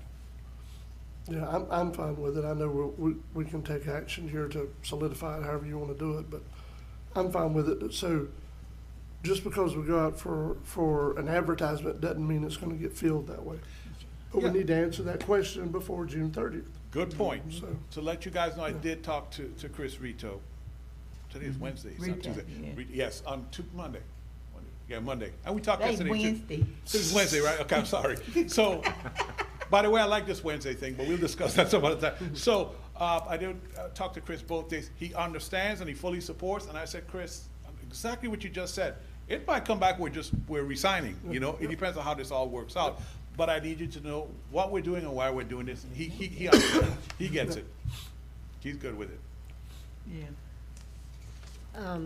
We don't So have a. go what ahead. kind of motion are you looking for A then? motion to authorize the ad, and I will get the ad to you, commissioners. All right. So That's moved. all. We have a motion to approve from Commissioner Amison, Second. second from Commissioner Croom. Any discussion before we vote? All in favor? Aye. Any opposed? That's unanimous. You know, Mr. Chairman, since we started the consent agenda, it's not working for me, but anyway, I'm the one with all the discussion items since we started that. But anyway, so item number 6. So Commissioner Ward, I'm gonna talk to you directly. You remember, you wanted some other way to notify the public, to keep us as transparent as possible of public hearings. We talked about Facebook for a while. You know, to me, Facebook is no different than the website per se, because they're gonna look or they're not gonna look. So I started looking around and I ended up talking to Jennifer at EOC, and she said about their system, and it was their comparable system that's non-emergency. And she said, yeah, Michael, actually you can use the Everbridge Nixle system, and she put me in contact with the representative. And lo and behold, it was maybe a 45-minute conversation. He basically has an account sitting there set up for us that we can send out notifications that are, you know, non-emergency. Basically, you know, as a reminder, the public hearing, the PUD public hearing is coming up. It's on a Friday sometime next month, so, right? Yeah, April Please? 20th. It's April that? something. You're supposed to say yes, the Yeah. PUD public hearing, that's in April, isn't it? April the 11th. Yes, yeah. So that, regular meetings, P and Z workshops, I don't even know what day of the week it is, Commissioner, Mr. Chairman. The Any- Wednesdays got you off. Yeah, any, but I like it. Any notification that this board wants sent out to the public, if they sign up, just like they do for the Franklin Alert, they Yes. will get that on their phone. It's a text. I'm not allowed as much characters as the EOC is, but some, enough that I can get that notice out there. And I'm asking the board, before I commit, not to get ahead of the board, because, you know, everybody will have to send, you know, text, take the phone, text a certain number, you know, to sign up for it. How does the board feel about that? Again, the account is already set up. Well, I didn't say the best part. It's free. Yeah, that's what. Something the state pays Thank you. for. So, Question, is it- Michael. yes, sir. Sorry. With this Everbridge, I got Everbridge as well for emergencies. Is there any way we can get a different, sent from a different number? Cause. I think it will, because it'll be something. What I don't want to happen is, like at the school or current Everbridge, people can block the number. I don't really want them to miss a true emergency. Yes. You know, when we send, or when Jennifer sends something out, you know? Yeah. So it need to be from a different. I think it number. comes from, because I think they'll have to text a different number. They'll have to text Franklin FL to a different Okay. string number, and it's a whole separate, but I'll verify that, sir. Because what's gonna happen is people gonna eventually block the number, because I said, that's when some they don't want- commissioners with something again. Yeah. yeah, they gonna block the number. Yeah. eventually. So Yeah. I But they- don't want that number to be blocked from my true emergency. Yeah, I hear you. line. Yeah, and they could, and the thing is, they could actually, they sign up for it. They could, if they don't want it, That's what I was gonna they say, could, Mr. yeah, they Chairman. could They say, don't have to, yeah, just they like. can Option that will make unsubscribe. available Yeah. for them. Yeah, they can Yeah. unsubscribe from that, but yeah, I will verify with Jen and with the representative that it's be coming from two different numbers. If they block one, it won't affect the emergency That was my notifications. only. Okay, good point, sir. Mr. Chairman, again, I'm all about this. I like it. I think it's probably gonna be actually even better than Facebook, in my opinion, because that way we don't have any comments and things and dealing with that. But, I'll make and it's free, so I'll make a Best part. motion to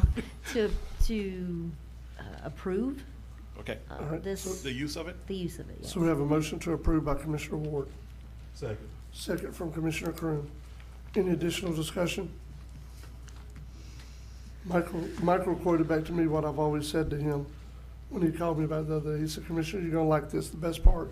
You always say, if it's free, it's for me. I said, yep, that's the motto. So anyway, it's interesting to know that it was there and we just didn't know about it, so. Yeah. And I'll be honest with you guys, I'm going to tap into Jennifer and Amanda for a class on actually how to Yeah. use it, so. I'm sure it's Yeah, fairly I'll be well user-friendly. trained, let me say It's probably no that. different than you sending a text to one of Yeah, us or it's something. pretty much close to the same thing, Yeah. yeah. See, I don't get text up there. Oh, I have to come to town to get text. yeah. Hopefully they'll fix We that need to soon. build you a tower. You need a tower up there or something. If you don't get no text You know, messages. they got an exercise Saturday, emergency management Yes. does. Yeah. Yes, that they do. They're trying to see how far their coverage Yeah. carries. Oh, really? And they're gonna have it at Pine Log, Yeah. OHV place, ATV place. They said, Miss Cheryl, come on over, cause it's right across from my house. Come on over and let's check this out. I said, it ain't gonna work. But I said, I'll come though.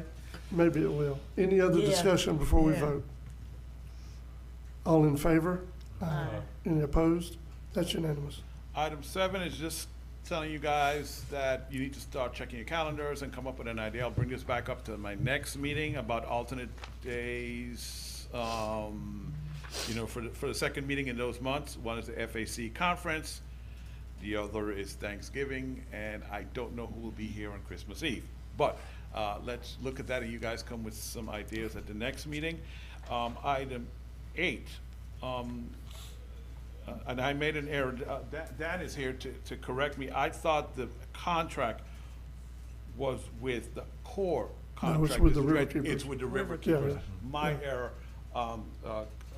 And Commissioner, I don't know if you have any questions. Dan said if we have questions for him about it, we can ask him, but I think we're all very familiar with the project. Yes. It's just that, I just want to let you know that Timmy, Mr. Butler, he got that contract, and he said he's going to make sure that Bloody Bluff is maintained, and he said if there are any problems, call me or call him directly, he'll jump on it right away. Yeah, he's actually gonna do one better than that. Oh, I'm sure.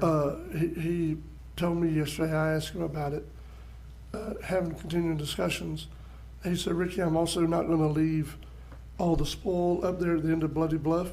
He's gonna haul it down to my pit. To his pit. And then what the county needs, they can come get, Which because is- we have the right of first refusal. Down the road from So to Buster. be right there, we're not taking our trucks Yeah. down Bloody Bluff to go get it either, so. Yeah.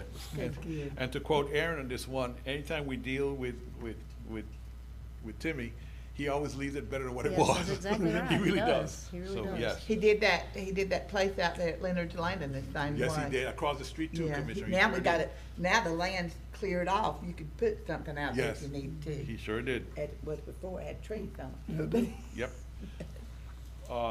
Commissioners, I got 2 applications for the Senior Activity Center Coordinator. Courtney and I will probably do some interviews, it's only 2. We'll have a recommendation for you at the next meeting, we'll be ready to move on that. The SHIP advertisement should be running soon, we're waiting for the final numbers, and that's internally, we get those numbers, how much is actually available. We wanted Linda Ms. Phillips to make sure the account is correct as to the available funds, program funds. She's working on that. That should be running soon. Alligator Point cleanup, you saw that. You saw the letter from the American Legion and all the programs they were able to offer because of your help. They were really glad and very thankful. And your next meeting date is on Wednesday, March 26th, right here. Anyone have anything for Mr. Morone before we proceed? I've tied up most enough of your time for the day, Commissioners. All right, Attorney Schuler, where do you? Good morning, Commissioners. We've already dealt with action item number 1 earlier in the meeting. Action item number 2 is the Team Franklin interlocal agreement that was discussed at your last board meeting. I have made a rather detailed report to the board summarizing the interlocal agreement's purposes, and we'll be happy to discuss it at whatever length the board would like me to. But the recommendation is that the board approve the interlocal agreement as it's been provided in its final draft form to me by, I think it's Attorney Singer. I'm not sure if I remember his name correctly, but he was the attorney that drafted that. interlocal agreement for all of the members of Team Franklin. Anyone have any questions? What is the pleasure of the board? I'll make a motion to approve. Okay, we have a motion to approve from Commissioner Ward, second by Commissioner Sanders. Any additional discussion? Yes, Mr. Chairman, if this does get approved, I would ask Attorney Schuler to have you sign it and get it to Mr. Bill Williams as soon as possible, because we have our meeting coming up, so. Okay. And speaking of which, there's Miss Elliott, she's on the board. Hi there, how are y'all? Hey, good, how are you? All right, so any additional discussion before we vote? All in favor? Aye. Any opposed? That is unanimous. Thanks, board members, appreciate For it. the record, I'm handing Mr. Morone the original draft for execution. You're welcome. Item number 3 is board discussion and possible action whether you do or do not want to continue with the process of advertising for your public notices and public hearings on the county website. I have a lot of information in there where I think you can check some of the boxes, in fact, all of the boxes to use the county website for such publication. However, I also discovered as I was completing that review that there is an additional process under the statute that would require the county, as part of using your county website for those advertisements, that you now have to create and maintain a new database so that anyone who wants to receive from the county notices sent to them for those public hearings, instead of on the website or in addition to the website advertisement, you now have to create and maintain a database for advertisement by mail for those people that say they want to receive those notices by U.S. mail first class, or by email. So it creates an additional burden on your staff. And before I proceeded much further, or frankly any further with this process, I want to bring that to the board's attention and find out if you want me to proceed, or do you want to continue with the process of advertising in the newspaper as we have. So what is the, what does it look like if we're doing what Mr. Morone had just proposed? That's not a statutorily authorized That's alternative. that's what I'm asking, okay. It is not authorized as an alternative. So, I mean, it's not that you can't do that, that's Right. fine, but legally it doesn't matter. I just keep on doing what you do. Right. I don't think there's enough juice for the squeeze. No, Well, I don't want to put any all I burden can on your say- staff Love to either. see him do some- all I can say is if we're not gonna do it this way, we either need to agree to start advertising with somebody other than just the Times, Not or much. something, because I am not wanting to continue to delay things because they didn't publish something. I agree. Commissioner, I hear you, and I will go back and research to see if there is another alternative available for legal advertisements that meet the statutory requirements. It's not the first time I've been asked. I mean, the Times has had that question asked of me because of prior advertisement issues years ago. Yeah. But at that time, and quite likely this time, they are the only statutorily qualified option for legal notices, other than this advertisement on the county website. But I've now learned and have brought to your attention that there is an additional administrative burden on your staff for doing so. So that's, we'll find out some direction from the board. How do you want me to proceed? I will, Chairman Jones, make an inquiry to find out if there is another alternative Yeah, just check and available, see, and because report that back. it wasn't an attempt to try to take it away from the paper or only do it electronic or any of those things. It's strictly an attempt to make sure that we're not continuing to have times where we're having to delay action on items or potential action because they failed to put it in the paper. I know. That just does not work. Too bad the Franklin Chronicle went out of business many years ago. I remember the Franklin Chronicle? I do. That's a long I time do. ago. So I guess what's the board action we need to do, Mr. Chairman? I mean, we talked about it, but we don't really want to. Well, if you're not gonna adopt it, we're Yeah. good with just directing you to at least find out about the other, correct? Commissioner, the way I am interpreting the chairman's comments and the comments from the board is you're not going to take any action on this issue today. I'm going to find out an answer to the chairman's question and bring this item back to the board at the next meeting. All right. That's what I'm hearing. Yeah, that sounds good. If that's okay with the board, that's what I will do. some information items, two of which need to be discussed by the board. One is the MSBU election. At the last meeting, I had informed the board that I would work with, in conjunction with the clerk's office, to try and locate the data and written requests for the MSBU increase from the last increase in 2013. We have been unable to find any information other than what's in the minutes. My idea being, if we could have received and located those, what I thought were prior written requests from Alligator Point and St. George Island, we then could provide that as a template to all the other VFDs if they want to ask for an increase, because they do have to provide a factual basis for the increase.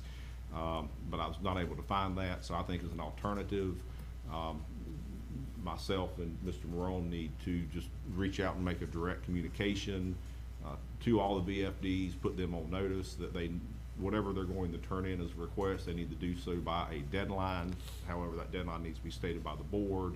I do know from communications with the supervisor of elections, she wants to know sooner rather than later, for her planning purposes, how many VFDs are going to make that request. So if the board has any guidance for me on a deadline, I will gladly accept that, but I would tend to think this is March the 12th. So I'd say by the end of March 31st, they should have had plenty of time to decide and send to the county, and then y'all can address the election issues at your first meeting in April. How many have you received information from so far? I only remember one from East Point. I remember seeing one from East Point. I got Alligator Point. They sent an email. I've seen Alligator Point and East Point on the email chains, only two I've seen. I mean, at some point, I agree, we need to get a format for them to send an email what they want, blah, blah, blah. But I think at some point or another over the last year, each of the unincorporated departments have pretty much said they want to go up on their MSBU. Yeah, in writing in a certain format, I agree with you. Okay. Well, because aren't we supposed to have an election in June? Yes. That has been the aspirational date that's been That's what I'm discussed. So saying. I So think that's what I think. if we can receive the written requests, and they need to provide to us, their factual basis for the requested increase. And right now, the one I remember was from going up to 135 for residential.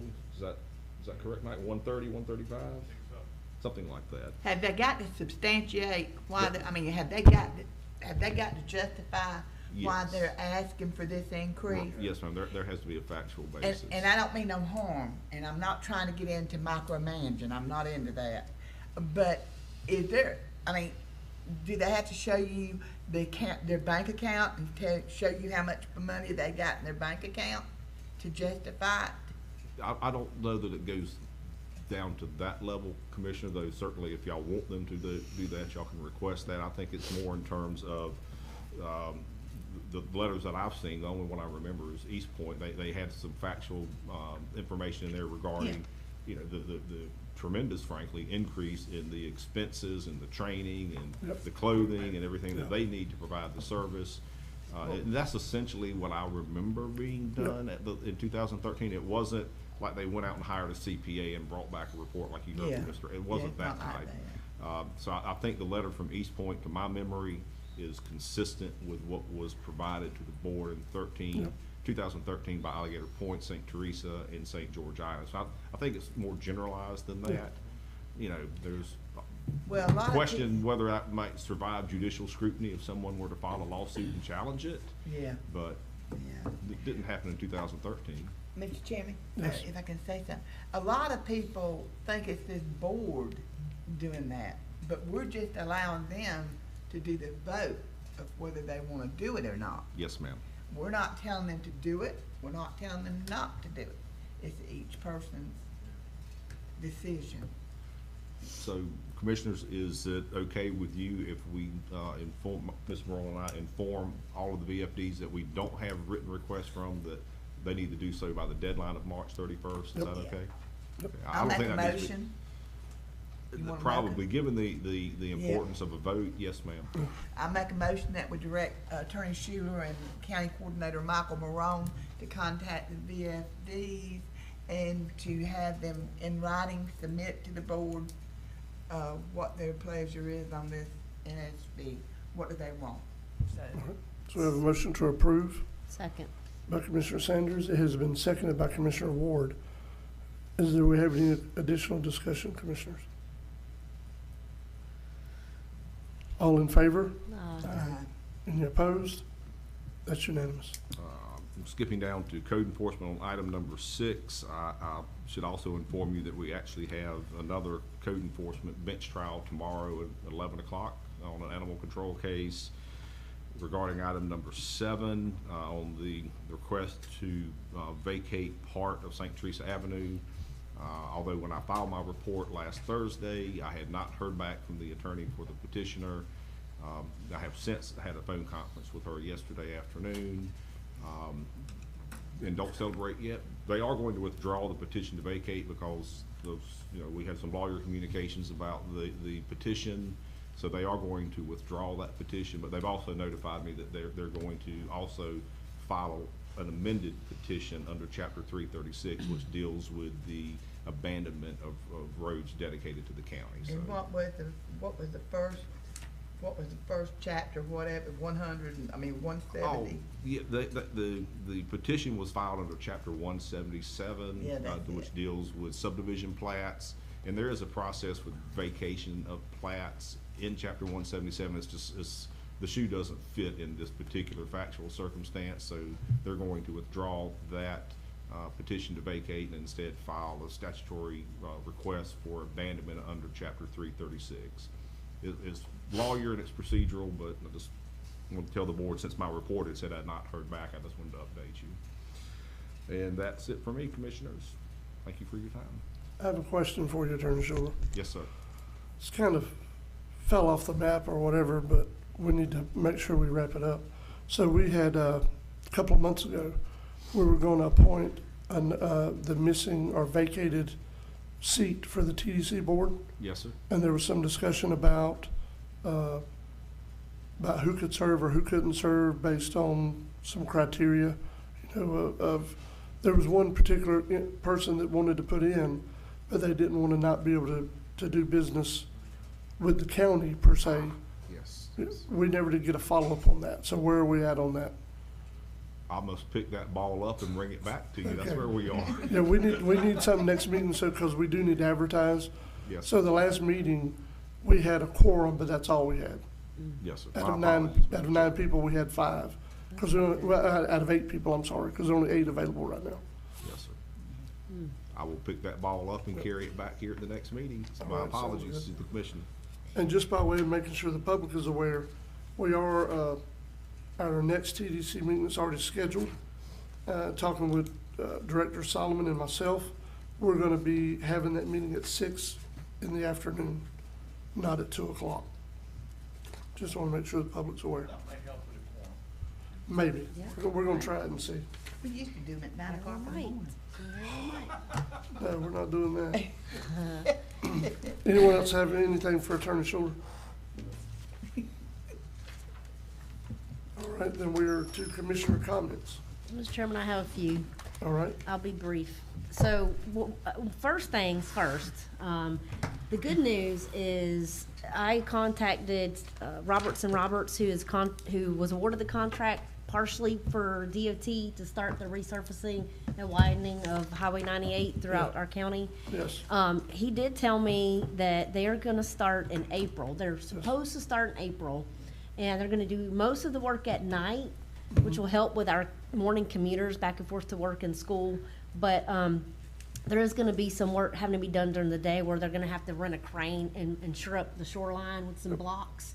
So that's gonna have to be done during the day. So they're gonna try to make it, of course, I said, y'all are doing it at the absolute worst time that you could in summer, but that's kind of the way the cookie crumbled. But I just wanted to let the public and everybody aware, because I know I've been getting emails and phone calls, as I know y'all have too, about when's it gonna start. It needs to happen. So April, hopefully. And then C.W. Roberts got the other part, but hopefully it'll kind of all commence together. Yeah.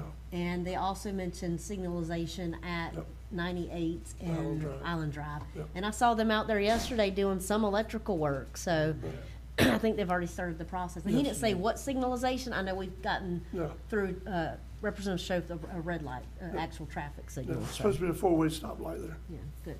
And they said at the pre-construction meeting a couple of weeks ago now that they were gonna do the stoplight first and then do the paving is what they said, what I understood. But yeah, that's all good. Never thought we'd see Point big enough to have stoplights. See, they did, We but got two now, we do two need that now. stoplight. All right. We do need that light, yes. I also wanted to bring up, I know, that's growth. Growing, we got two red lights. I did want to bring up too for next week, we're all, I know most of us, if not all of us, are going to Tallahassee for Legislative Day. But I just want to put bugs in everybody's ear. I know y'all been following as well as I have.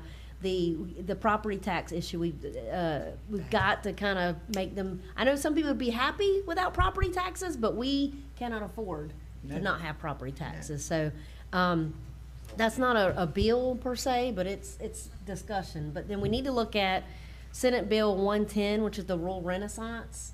That's something that we can look at for the hospital, for Weems, and for healthcare in our community.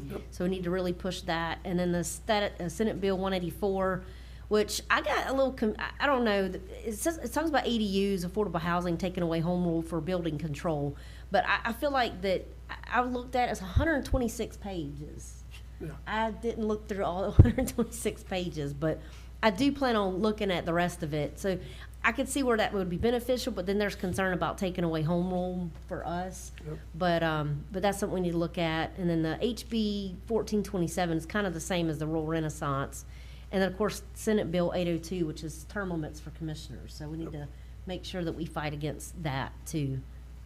I was just going to mention those, so when we go up there next week, we can make sure we talk to our legislators about those items. Just on that comment of 802 about term limits, it was before the Senate committee on Monday and it went 2-2.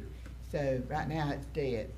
And so hopefully, because you got to think, what they're talking about is, it's just like I said about one size fits all. Yeah. It doesn't, because you have 14.2 million voters in Florida. I think my numbers are right, and out of that, you've got 29 physically constrained counties. That's a lot to learn now. And then of the 29 physically constrained counties, there's 549 voters in those 29 counties. The rest of the state has, what, a little over...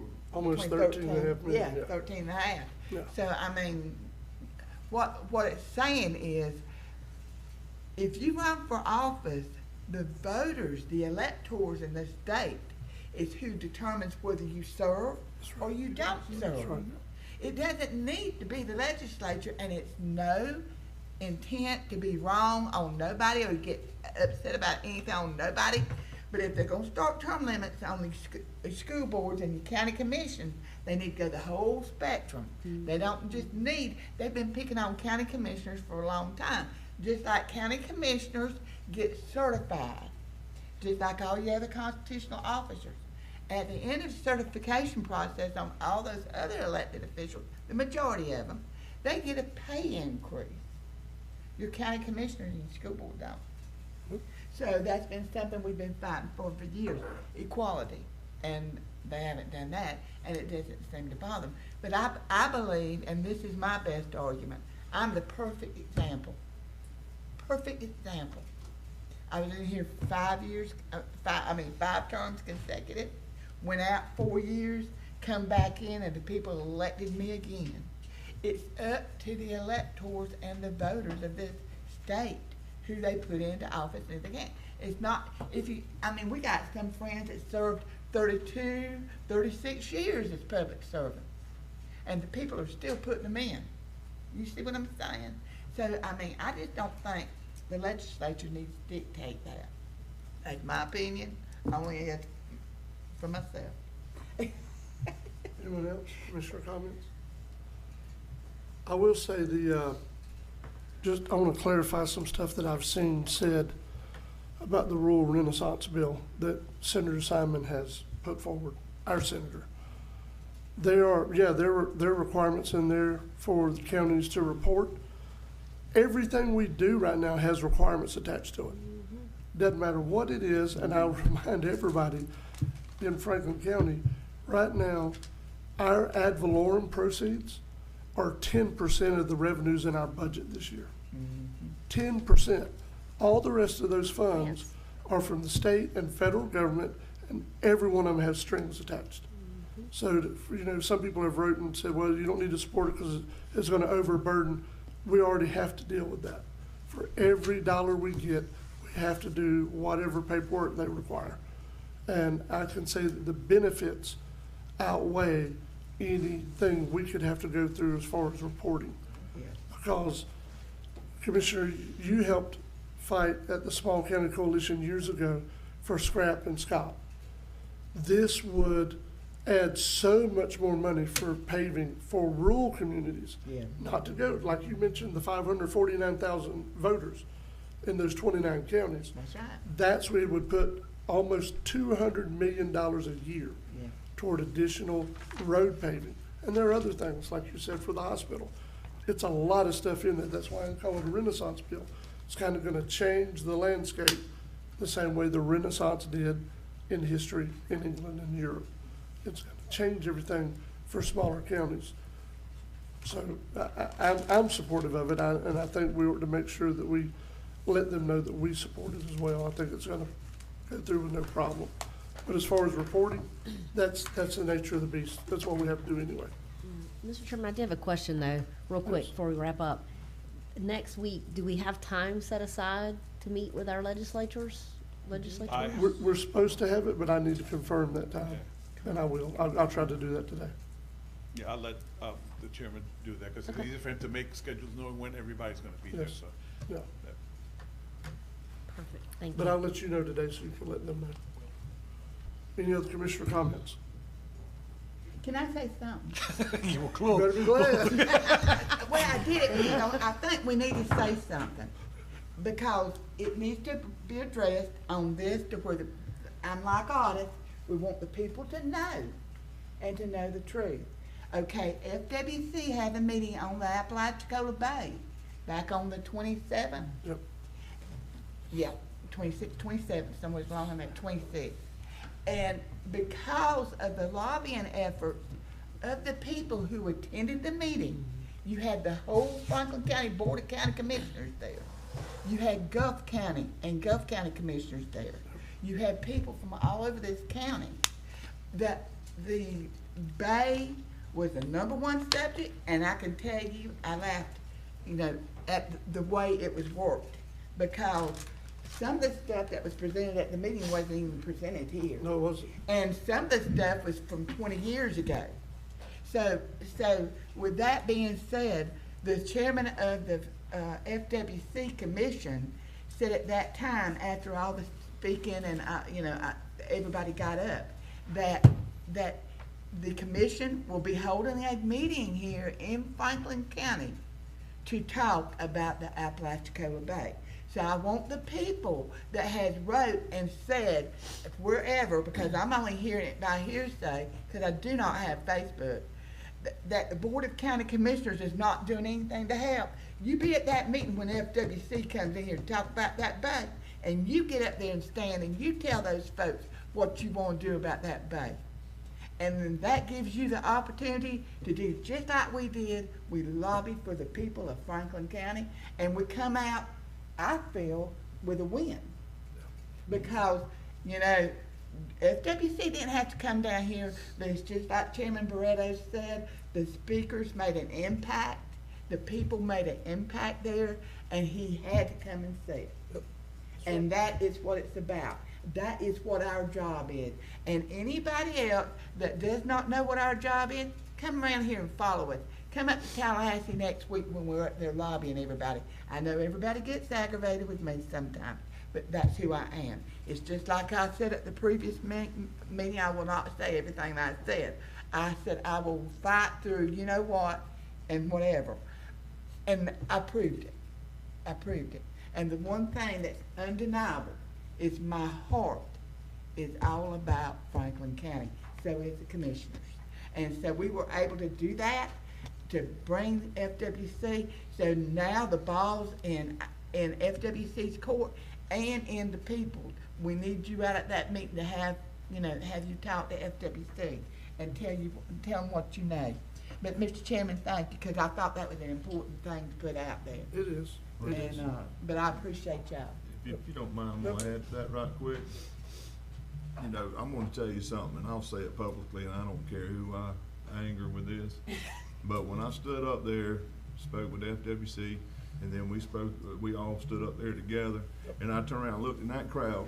That's the first time, that's the first time that I can remember that meeting was an hour and a half, 2 hours away from this county, and we were talking about the opening of our bay, and I didn't see hardly a damn person there. Now, you open Facebook up, and it ain't nothing but criticism, constant this, you know, everybody gets behind that keyboard and they talk a lot of crap. That was the opportunity right then for this community to go up there and represent themselves an hour and a half, 2 hours away. And we might have had enough people that I could count on one hand that wasn't there, that wasn't the same usual people that's doing it. And that's a shame. This community should have been there stronger and supported it. And if you got a problem with what I said, everybody in this community knows me, give me a call, we'll talk about it. But that really, you know, after hearing and seeing what we see and hear, the criticism about our county commissioners don't do this and they don't do that, and then the FWC's the Nazis and blah, blah, I mean, just you can sit there and watch it. But 2 hours away, you had the perfect opportunity to come up there, and the room was basically empty from Franklin County people. Now, y'all were there. Yep. Yep. That's a shame. The one thing I got. If you're gonna talk the talk, walk the walk. That's it. The one thing I was so proud of too, y'all, was Jeremy Novak and those retired commissioners and that present commissioner getting up there and what they say. We're up here to support Franklin County and their efforts to get this bay open back up. Where are they from? Gulf County. Exactly. That's what I'm saying. Now, So- why wasn't Franklin County? That's the reason why I felt like it was important enough to bring it to the surface and tell everybody, you're gonna have your opportunity, probably more than likely. What do y'all think about August? That's what, yeah, the August meeting. And I'm gonna see you there, cause I'm gonna be there. It's in Jacksonville? No, here. It's gonna be Oh, here. The one here. Are they, Yeah. you talking about, did they make that official? I know They they said gonna They that. haven't told us a date yet. I will, Okay. let's check in on it and we'll I thought find it was- out. Well, maybe we can get some people to show up if we do it here in the backyard.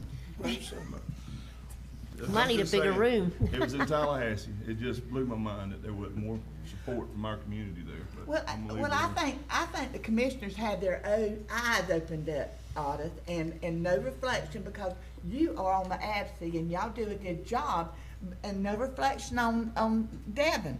But some of that information he was having up there was, some of it was 20 years old, I know that for a But fact. they were giving more of that. The Yeah. point I'm being, you said this earlier, you're on Facebook. Yeah, Thank God you're on Facebook, because some of the stuff that's been said on I Facebook, know, I know. but yet and still I didn't see any of those faces No, up there. no, that's what I'm talking Yeah. about. Talk to talk. That's right. That's Any, right. we any do. other commissioner comments? But any other subject? With that being Plan said, it, plan it. Wednesday, I regret to say, y'all won't have me again because of the fact that we have, the partnership meeting Wednesday. And I even spoke with Mike, I said, you know, I kind of feel guilty for not going to the legislative day, but what's the bigger, Yeah. you know, and so. Well, you're gonna have enough Don't say representation. it Especially too loud. post, I got but slammed last post year. that commission meeting with FWC, I feel like I really need to be. We gotta conquer and divide. Yeah. That's how I look at it. And if Yeah. all of us can be in Tallahassee and you be there, that's what we gotta do, is work together as a team. Well, I get tired of going places and they say, Commissioner Jones, Commissioner Sanders, who the hell's that? Now, honest, I have worked with them people since 1992. I can't help it. I'm the baggage guy. I tow the bags, you know, right? I can't.